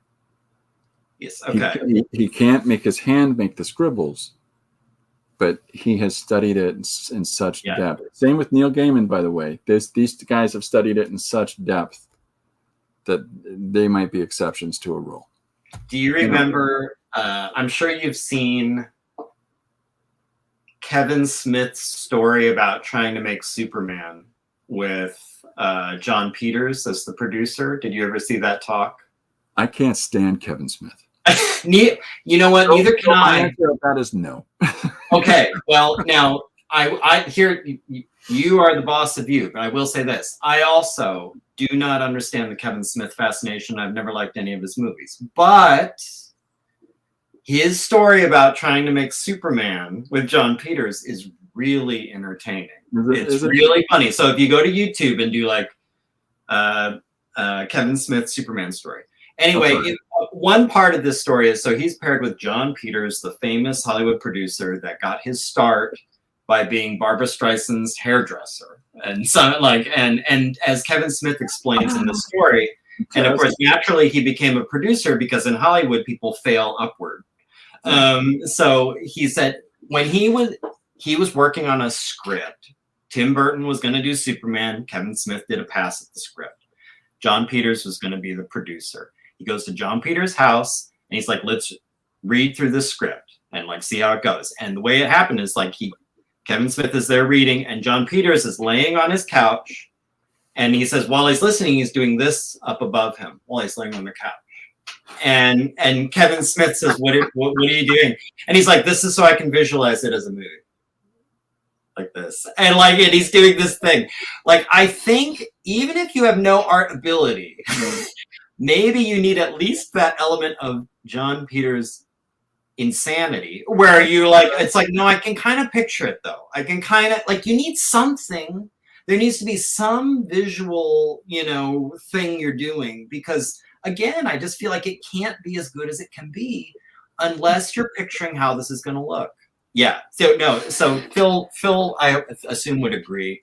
It's a very funny story. It's very, very funny. And I'm not a Kevin Smith fan.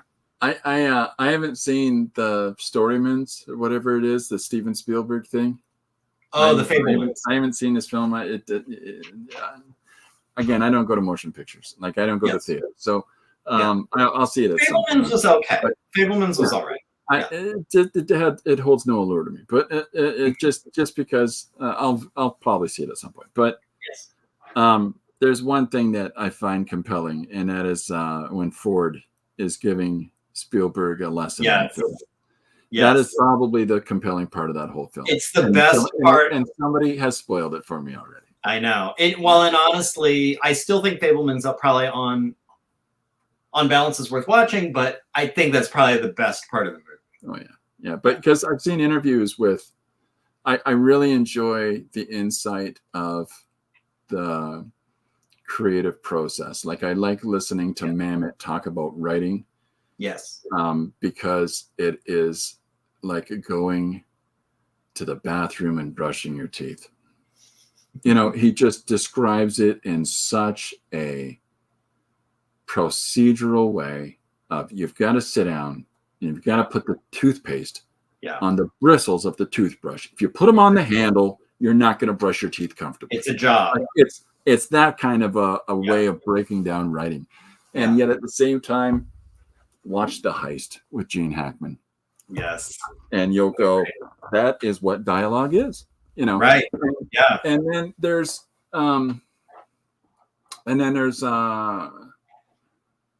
the guy, I watched the absolutely brilliant documentary on the director of 12 Angry Men.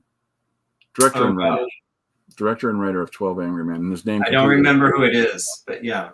But to hear him talk about story, he can make going to the store and buying milk interesting. Yeah. And there's... Philip is asking, was that the horse? Hi, Philip, by the way. Sorry. Was that the horse painting on the wall story? This is if you take a picture and you aim the camera. Oh, yes. Yeah. Where's the horizon? Yeah. And it's like, it's at the top. Okay. Look at that painting. Where's the horizon at the bottom? All right. The horizon at the top is interesting. The horizon at the bottom is interesting. The horizon in the middle is boring as shit. That's his thing.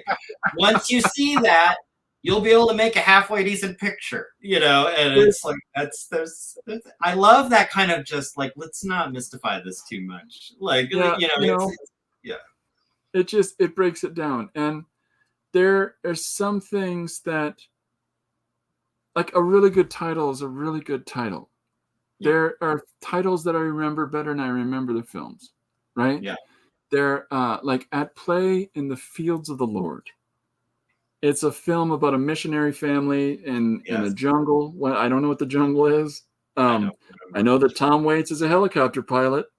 Wow, is he really? I don't remember that. We'll get you there, baby. That reminds me, my favorite. What was the? I always blank on the name. Oh, is it Book of Eli, where Tom Waits is like running a little like Yeah, yeah, yeah. he's The running a battery. little like shop. He's Yeah, like just the shopkeeper. He's yeah. in 6 minutes of this movie, and it's my favorite part of the movie. Well, there's actors that come out and they portray a character that is so enticing that you feel in their persona that they present. And Tom Waits is a guy who does that in every film he shows up, because you want to Yeah. know who Tom Waits is, and you want to be his neighbor and have him Yes. come over and go, "Hey, we're out of sugar." But there's The Fisher King by Terry Gilliam. Yes. Tom Waits is a beggar in the Grand Central Station. Perfect part for him. Yeah. And as a woman drops change into his cup, he a little help as people are walking by, and this business lady drops some change in his cup and goes, "Thanks very much, baby." And you're like, and that's all you need to know, is that he's a greasebag. This guy's disgusting. This character that he's portraying isn't Tom Waits. This is this gross, as he's shifting around in his chair. Let me tell you something, and you're just, that guy's gross. Yeah. Good persona, good characterization counts so much. It does. In a piece of literature. They're adapting Dune, and what a hard pressed series to adapt. But they're getting some things on point, and some of those things that they're getting on point is Gurney Halleck. I'm sorry, but when Lynch did it, everybody had this sort of mysticism to him, and whereas as Denis Villeneuve was adapting that project in the book, Gurney Halleck is a jerk. Gurney Halleck he's not cuddly. And I'm taking this on the crossing. No, Gurney Halleck is the guy that, you need to learn this. And you got to learn this. Whatever it is he said you got to learn, you got to do it. And characters in literature that exist like that are in order to propel it forward. There's a character in your car scene that is entirely necessary for the development of the other character. Yes. And there's so much to be said for the way that we article an idea out to other people. And so my ridiculous thing that I do with the one-page comics. So people give us, it sounds fun. It's all fun, and it's all open-ended, right? Give me a suggestion and I will do a one-page comic for anybody that doesn't know. And how did you get? Oh, I guess you came here through here. But wait here. How did you find me? Yeah. The whole notion of the one-page comic idea is that I've done enough longer projects, and it's not to say that I'm not doing more, because I have 2 developing simultaneously, actually 3. But what it does is it gives me a real punch in the back of the head, in order to try to develop a really fast way to break down story, idea, characterization, visualization, and different enticing ways to move the viewer's eye. All of the leveling up that I need creatively as a storyteller, I have to confront. I can't deny. I have to confront at least one of those aspects in each page. And it's a forcible kick in the seat of my own pants. But try to do it in different and interesting ways, and in order that people are any interest at all in continuing to view those, right? So in the course of doing that, I hope that when I step into these longer projects, I've got more tools on the belt in order to make a more interesting thing. But I find that what's developing from me for longer form projects now are just I can't just do a slow narrative anymore. I just can't, because from this editorial perspective of limitation of one page, yeah,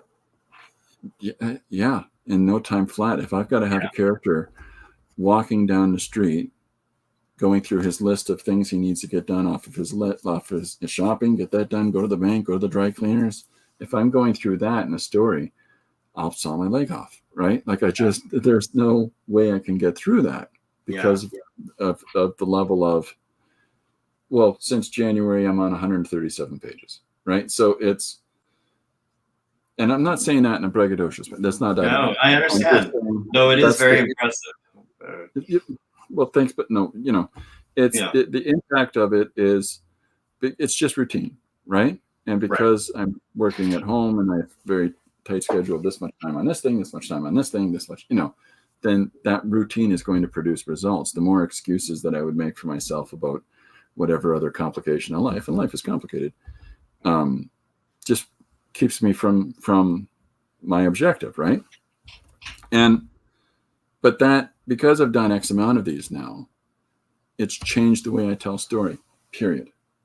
And what's really compelling with the DVsM, with your approach to this, is that on one level, there's no change between the first book and the third, despite whatever time it took. You don't need to say how much time, but despite whatever time you took to do A, B, and C, right?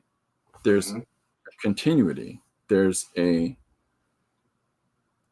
It's only lunatics, maybe, well, I know, like me or other people that have done X amount of stuff. Yes. That we look for all of the behind the stage stuff. Right. Just innately, right? Just on a subconscious level, that are going to notice the progression, and there is a progression of development of your ability. But the consistency of quality is what ABC. They're 100% there. Okay. So you came out of the gate strong, which is always reinforcing, right? But the fact that you've kept it as strong out of the gate and as consistent out of the gate, and the similarity of the approach and the style, is why I'm excited to see 5 books. I think 5 books. I think the 5 books was 6. 3 left. 6. It's 6. Well, then I'm excited to wait for number 6. Yeah. Just no matter what duration it takes to do it. Because the consistency there so far, great. Thank you. It's the quality's there. Well, and if nothing else, and I think the people who have been reading it know this, but just I do, even though I've been very open about the fact that I find the art, I would assume you agree, that the artist's life, the artist's journey, the endeavor, is very much an individual one. Like, it's your personal journey. Yeah, I think that, but ultimately you are putting it out there. You are sharing it. And I am mindful of that. And I want, whether a person picks up a DVsM and it works for them or it doesn't, I don't want anyone to deny that there is quality and tender loving care in each one. I want you to feel like, my dream would be, even if you don't like what I'm doing, you admire it. Do you know what I mean? Like, that you can respect it. Like, this is definitely a legitimate piece of artistic effort. I didn't click for me, but I can see that there's something here, and I try to do that. I want the audience to feel like they got a gift, they got something, and that this is thought out and thoughtful. I think that in the process of you doing the next book, of you doing the next project, I think that the 3 that you have now, and especially with the page count as it is, I think that while you're engaged in the process of making 4, I think it's completely legitimate to release 1, 2, 3 as a collective. I think that is actually that is in the cards. Whether it's later this year or sometime next year, I'll be drawing the next one, and that while I'm doing that, I like the idea of doing a trade of the first three and releasing it as DVsM Part 1. Yeah, why not? And for multiple reasons. First of all, I think it holds up to it. They're very. I keep using the expression I heard from you for the first time, which was sequential literature. Mm-hmm. I feel like DVsM is kind of in that where it's kind of a read. It's it's not just kind of flipping and looking at pictures. It's you're kind of sitting down and having a reading experience. And so I think a trade it's appropriate for that. And I also, from a practical standpoint, now that I'm at 3 issues and talking about doing a 4th, inventory management has become not fun. No. So if I can ditch the floppies for a compilation of the first 3, that would be really nice to make my life easier. Yeah. But you also get into an entirely new audience-based demographic, because there's so many people today that only read things in collections. But putting it out as volume 1 and also allows you the transitional change and development of growth that you've had over time, so that if there is, leaning, which would be minimal for most, but to be able to perceive it. But if you feel the growth that kicking in 4, 5, 6 is slightly a little bit different, you don't have to have that, oh God, no, well, my books don't go together. Right? Right. Because 1, 2, 3 is out, and then volume 2 is 4, 5, 6. Right. You know, and then that allows you, if there's further development that you want to do, 7, 8, 9. Or and whether it's you writing and drawing both, or whether it's you other stories you wanted to tell that other people are illustrating with you, or whatever it is, you've still got that affordance as well. I mean, you could have that affordance before you've got 7 or 4, 5, and 6 done. Yes, which I've always been open to the idea. Like if someone, especially if it was someone that. It wouldn't be super formal, and it's not like, oh, you got to pitch me. But if someone came to me that I was intrigued by their work and they said, I had this idea for a side story for DVsM, would you be opposed to me doing it? I think I'd be delighted. Like, that sounds fun, and I would be curious to see another artist's spin, on what, there's something. I think that would be. Yeah, something I would like to see, and I think that's something that fans of the series would also be a little interested in, just to see, for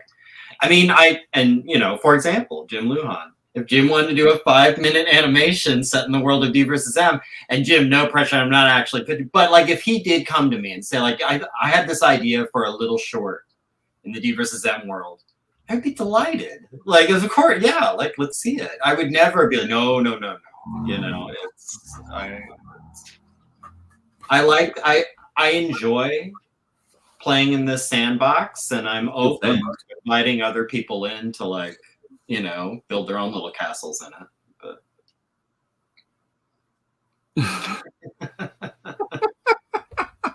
it was yeah. There you go, Josh. This is just SodaStream. That's all this is. It's just somebody asked, what is the mysterious liquid?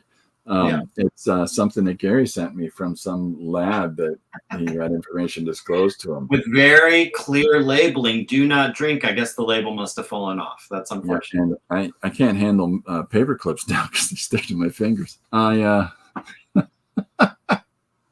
Where'd you get this stuff? And what's the glue glop in the Tupperware container you sent me? Yeah. Right. Yeah. There's definitely something to be said for that. I think that rather than allowing them to come and I would argue that rather than to come and say, I want to do my spin on this, you've got a story already, right? And that there's things that you're coming across, especially over the duration of producing each book. You've had time to think, I'd like to have a story of just this one character looking at a newspaper and then going and crumpling it up and throwing it in a wastebasket because he knows what's really going on. Right, exactly. No, I think if I gave that to another artist, they would enjoy the opportunity to just illustrate that. Yes. Well, what I think if I had a directive, this is very much this is a bit what if DVsM got optioned? What would the series be like? Who would you cast? I mean, it's very like daydreamy fun. But if artists wanted to do, like, I would like to do a DVsM side story. I think the only directive that I don't know if I would force, but I would prefer, what I would love to see is your eyewitness account of something in the DVsM world. Like, there was a dinosaur going through my trash can one night, you know, like, or something that kind of like, you know, but tell from your point of view. You're the source. That doesn't disclose the larger narrative, because as soon as somebody says, "I'm going to give you something for your universe," and you're like, "No, I'm not ready to." No, I don't want. Yeah, don't give me big like. No, I don't want like world building. I want another eyewitness account. You know, like just a little tidbit. You know, like I bumped into Ruben at Circle K. Yeah. Like the Man in Black, or I saw, you know, just these little kind of that have that weird kind of real texture but are still entertaining, and like that would be fun, I think. Or you know, somebody'd say, you know, here's this scary big mortician guy in a black suit, and he's wearing black glasses, and you think that guy's creepy. His brother Ruben, you know. Yeah, something. Yeah, you know. Yeah, just little. I don't know. Again, something. Like just little kind of random shorts that, like you said, don't really creep into the big stuff. They're just these little peripheral observations. I think that's what I would think would be not only most fun, but most in keeping with what I'm doing.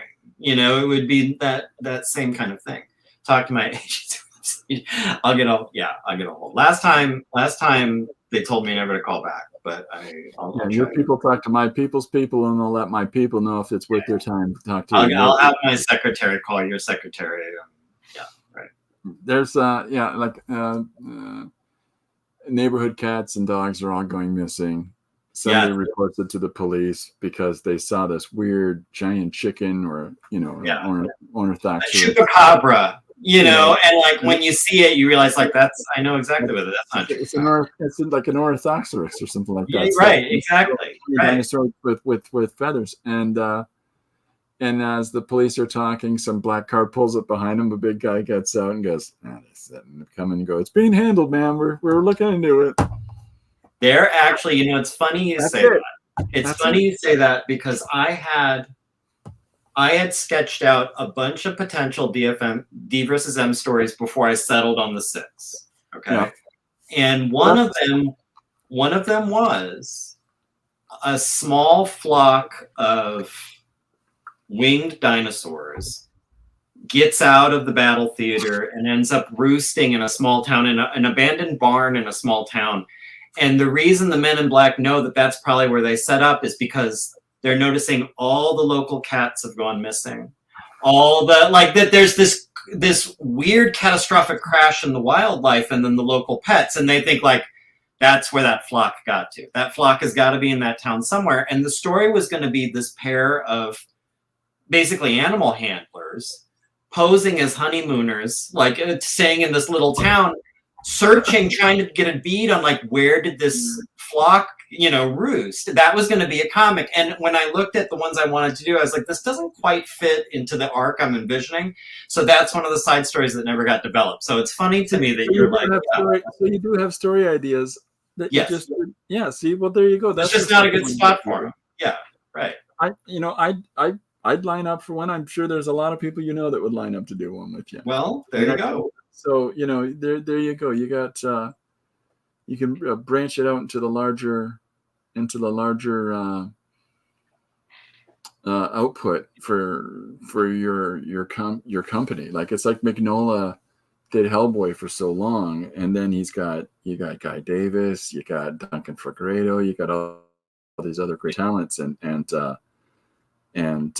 working on it. John Arcudi, the creator of The Mask, writes a lot of these books, and Dave Sapien does his thing. Lobster Johnson does his thing. There's just all this fantastic stuff that sprung out of this one thing. Right. Over time. I have to admit, I think Jim has asked me before, if you had to outsource an aspect of this production, would it be the writing or the drawing? And that's an important question. Absolutely the drawing. 100%. Like it would be hard for me to give up the writing. I really love the writing, and I feel like I have a bead on what DVsM is, but like the drawing aspect, I think that would be something where I could envision other people doing it, and I would be quite content. I got a great story. It's sort of similar to like Josh Kimball says that Jim and I will do our eyewitness account of dino bullies at school. There you go. I got a really good story about small dinosaur that these people witnessed that keeps shouting, "Not the mama!" God. Yes. I'm disappointed in myself for that. I'm sorry. I'm sorry I was here to see it. I'm embarrassed. No, okay. Well, I'm joking. How do people get a copy? How can people get a copy? I just have to say, Josh just gave me something.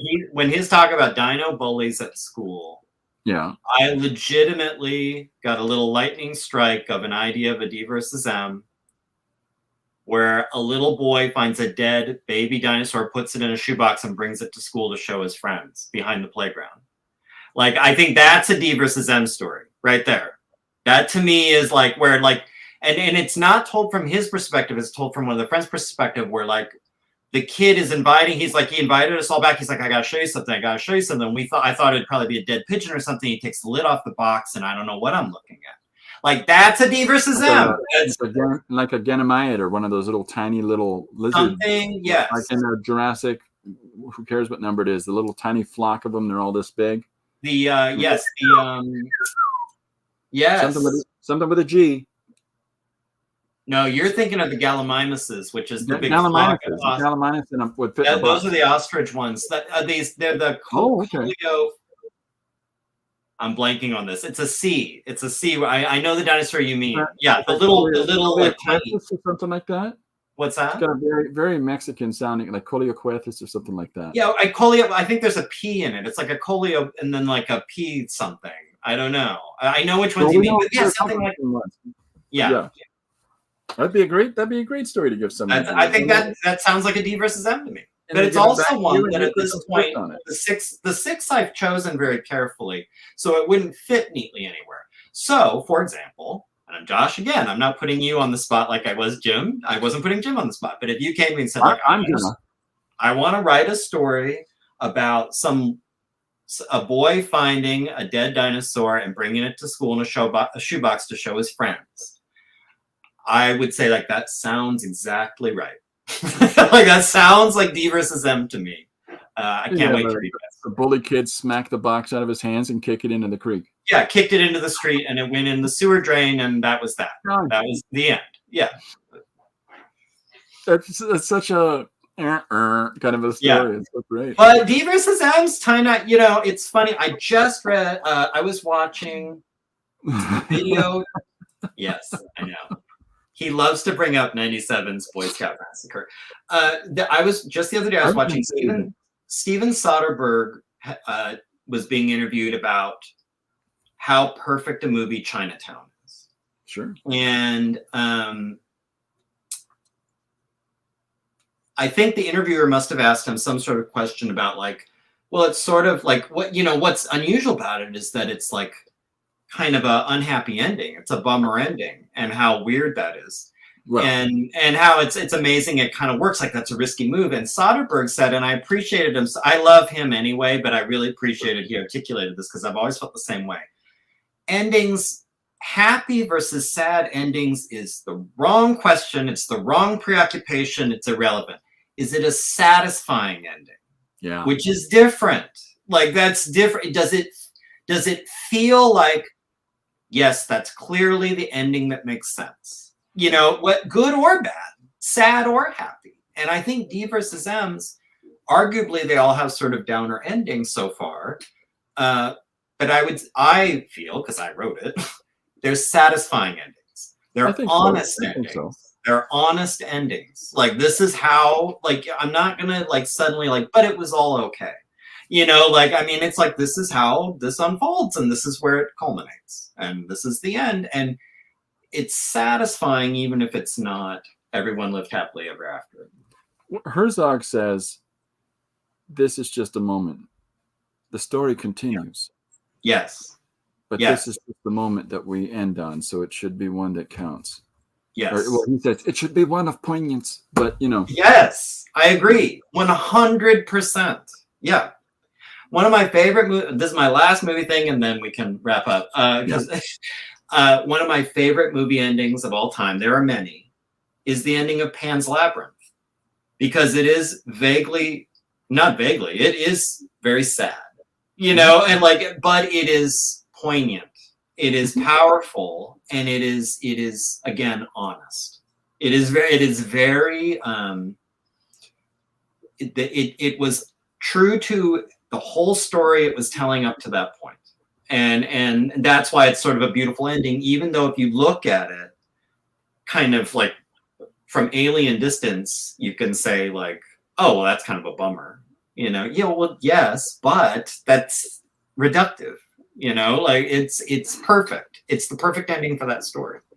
There's that thing that people want to do where they want to edit endings of projects. They want to say, oh, you know, like we want to edit out the entirety of Star Wars 9. But, you know, there's a thing about films that here's ending A and here's ending B that is such a deceptive thing in any project, any story. Yeah. Like Brazil. He's flying, like if you've seen Brazil, at one point he's his imagined character of the wings and the great hero, and he's up in the clouds. And then there's a second ending in Brazil. It's like, and there's this wonderful emancipation and this fantastic optimism. Yeah. And then there's a second ending. Yes. And I think that that's 100% compelling. It's because the story always continues, and that story can continue on for the, you know, what happens with other characters in that room. Like, you know, it's interesting. It's interesting. Yeah. Okay, where can people?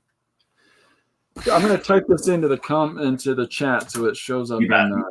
All right. So where can if you go to Etsy and you search? Actually, if you just Google Etsy space DVsM, like I have in my little thing here, it'll take you to my Etsy shop where you can buy any of the books. That's like the most direct if you just want to buy a book today. If you want to do a little more investigating, I would say either find me here on YouTube under my name, Gary Hodges.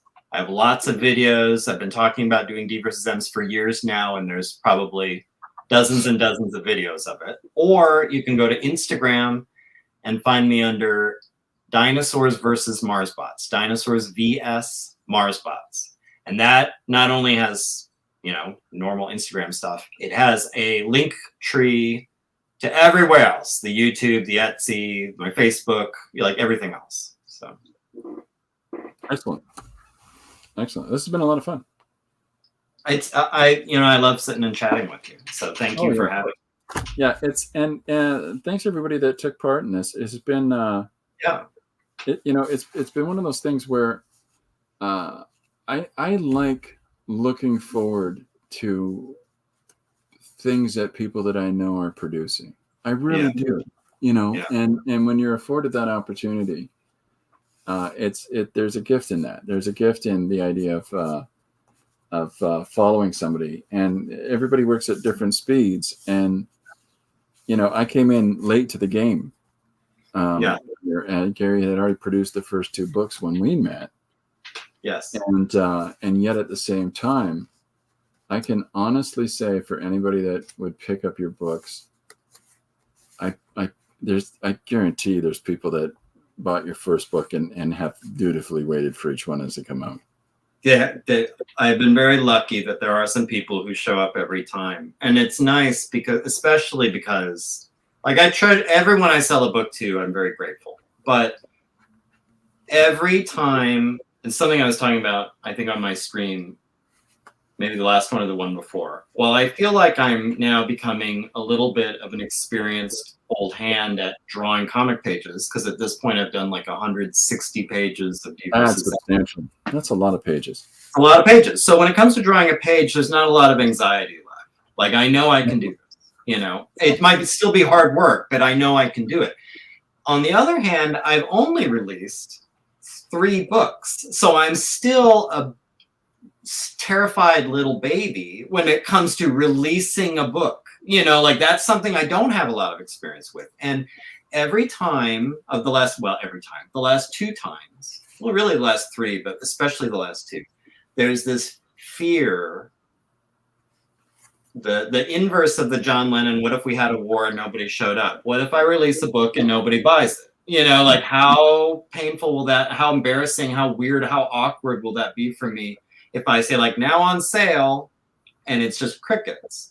And what saves me from that spiral is these same people I recognize from the beginning who like on day 1 show up and grab a book, and I really, really appreciate that. And I can't tell you how frankly, no pressure, important that is to me, to show that like this isn't just a complete narcissistic navel gazing exercise where like this isn't a vanity project where I'm making things and putting them out there and nobody cares. Like I do like that feeling of someone cares, someone's following, someone's waiting, and that it helps. Yeah, no, it's brilliant work, and I don't want to terrify you by saying that feeling doesn't go away. I suspect it doesn't. I have a similar feeling, and despite the few things that I've done, I still have a similar feeling. I still do, and that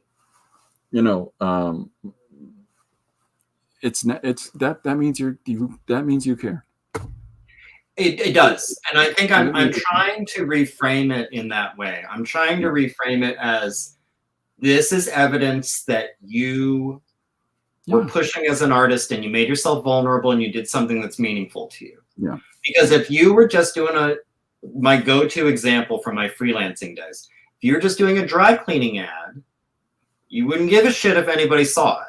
Like you wouldn't, who cares? Maybe, and I can tell you, I put out stuff where I would prefer people didn't see it. That would actually be what I'm hoping for. Maybe this will just go right under the radar and no one will ever notice.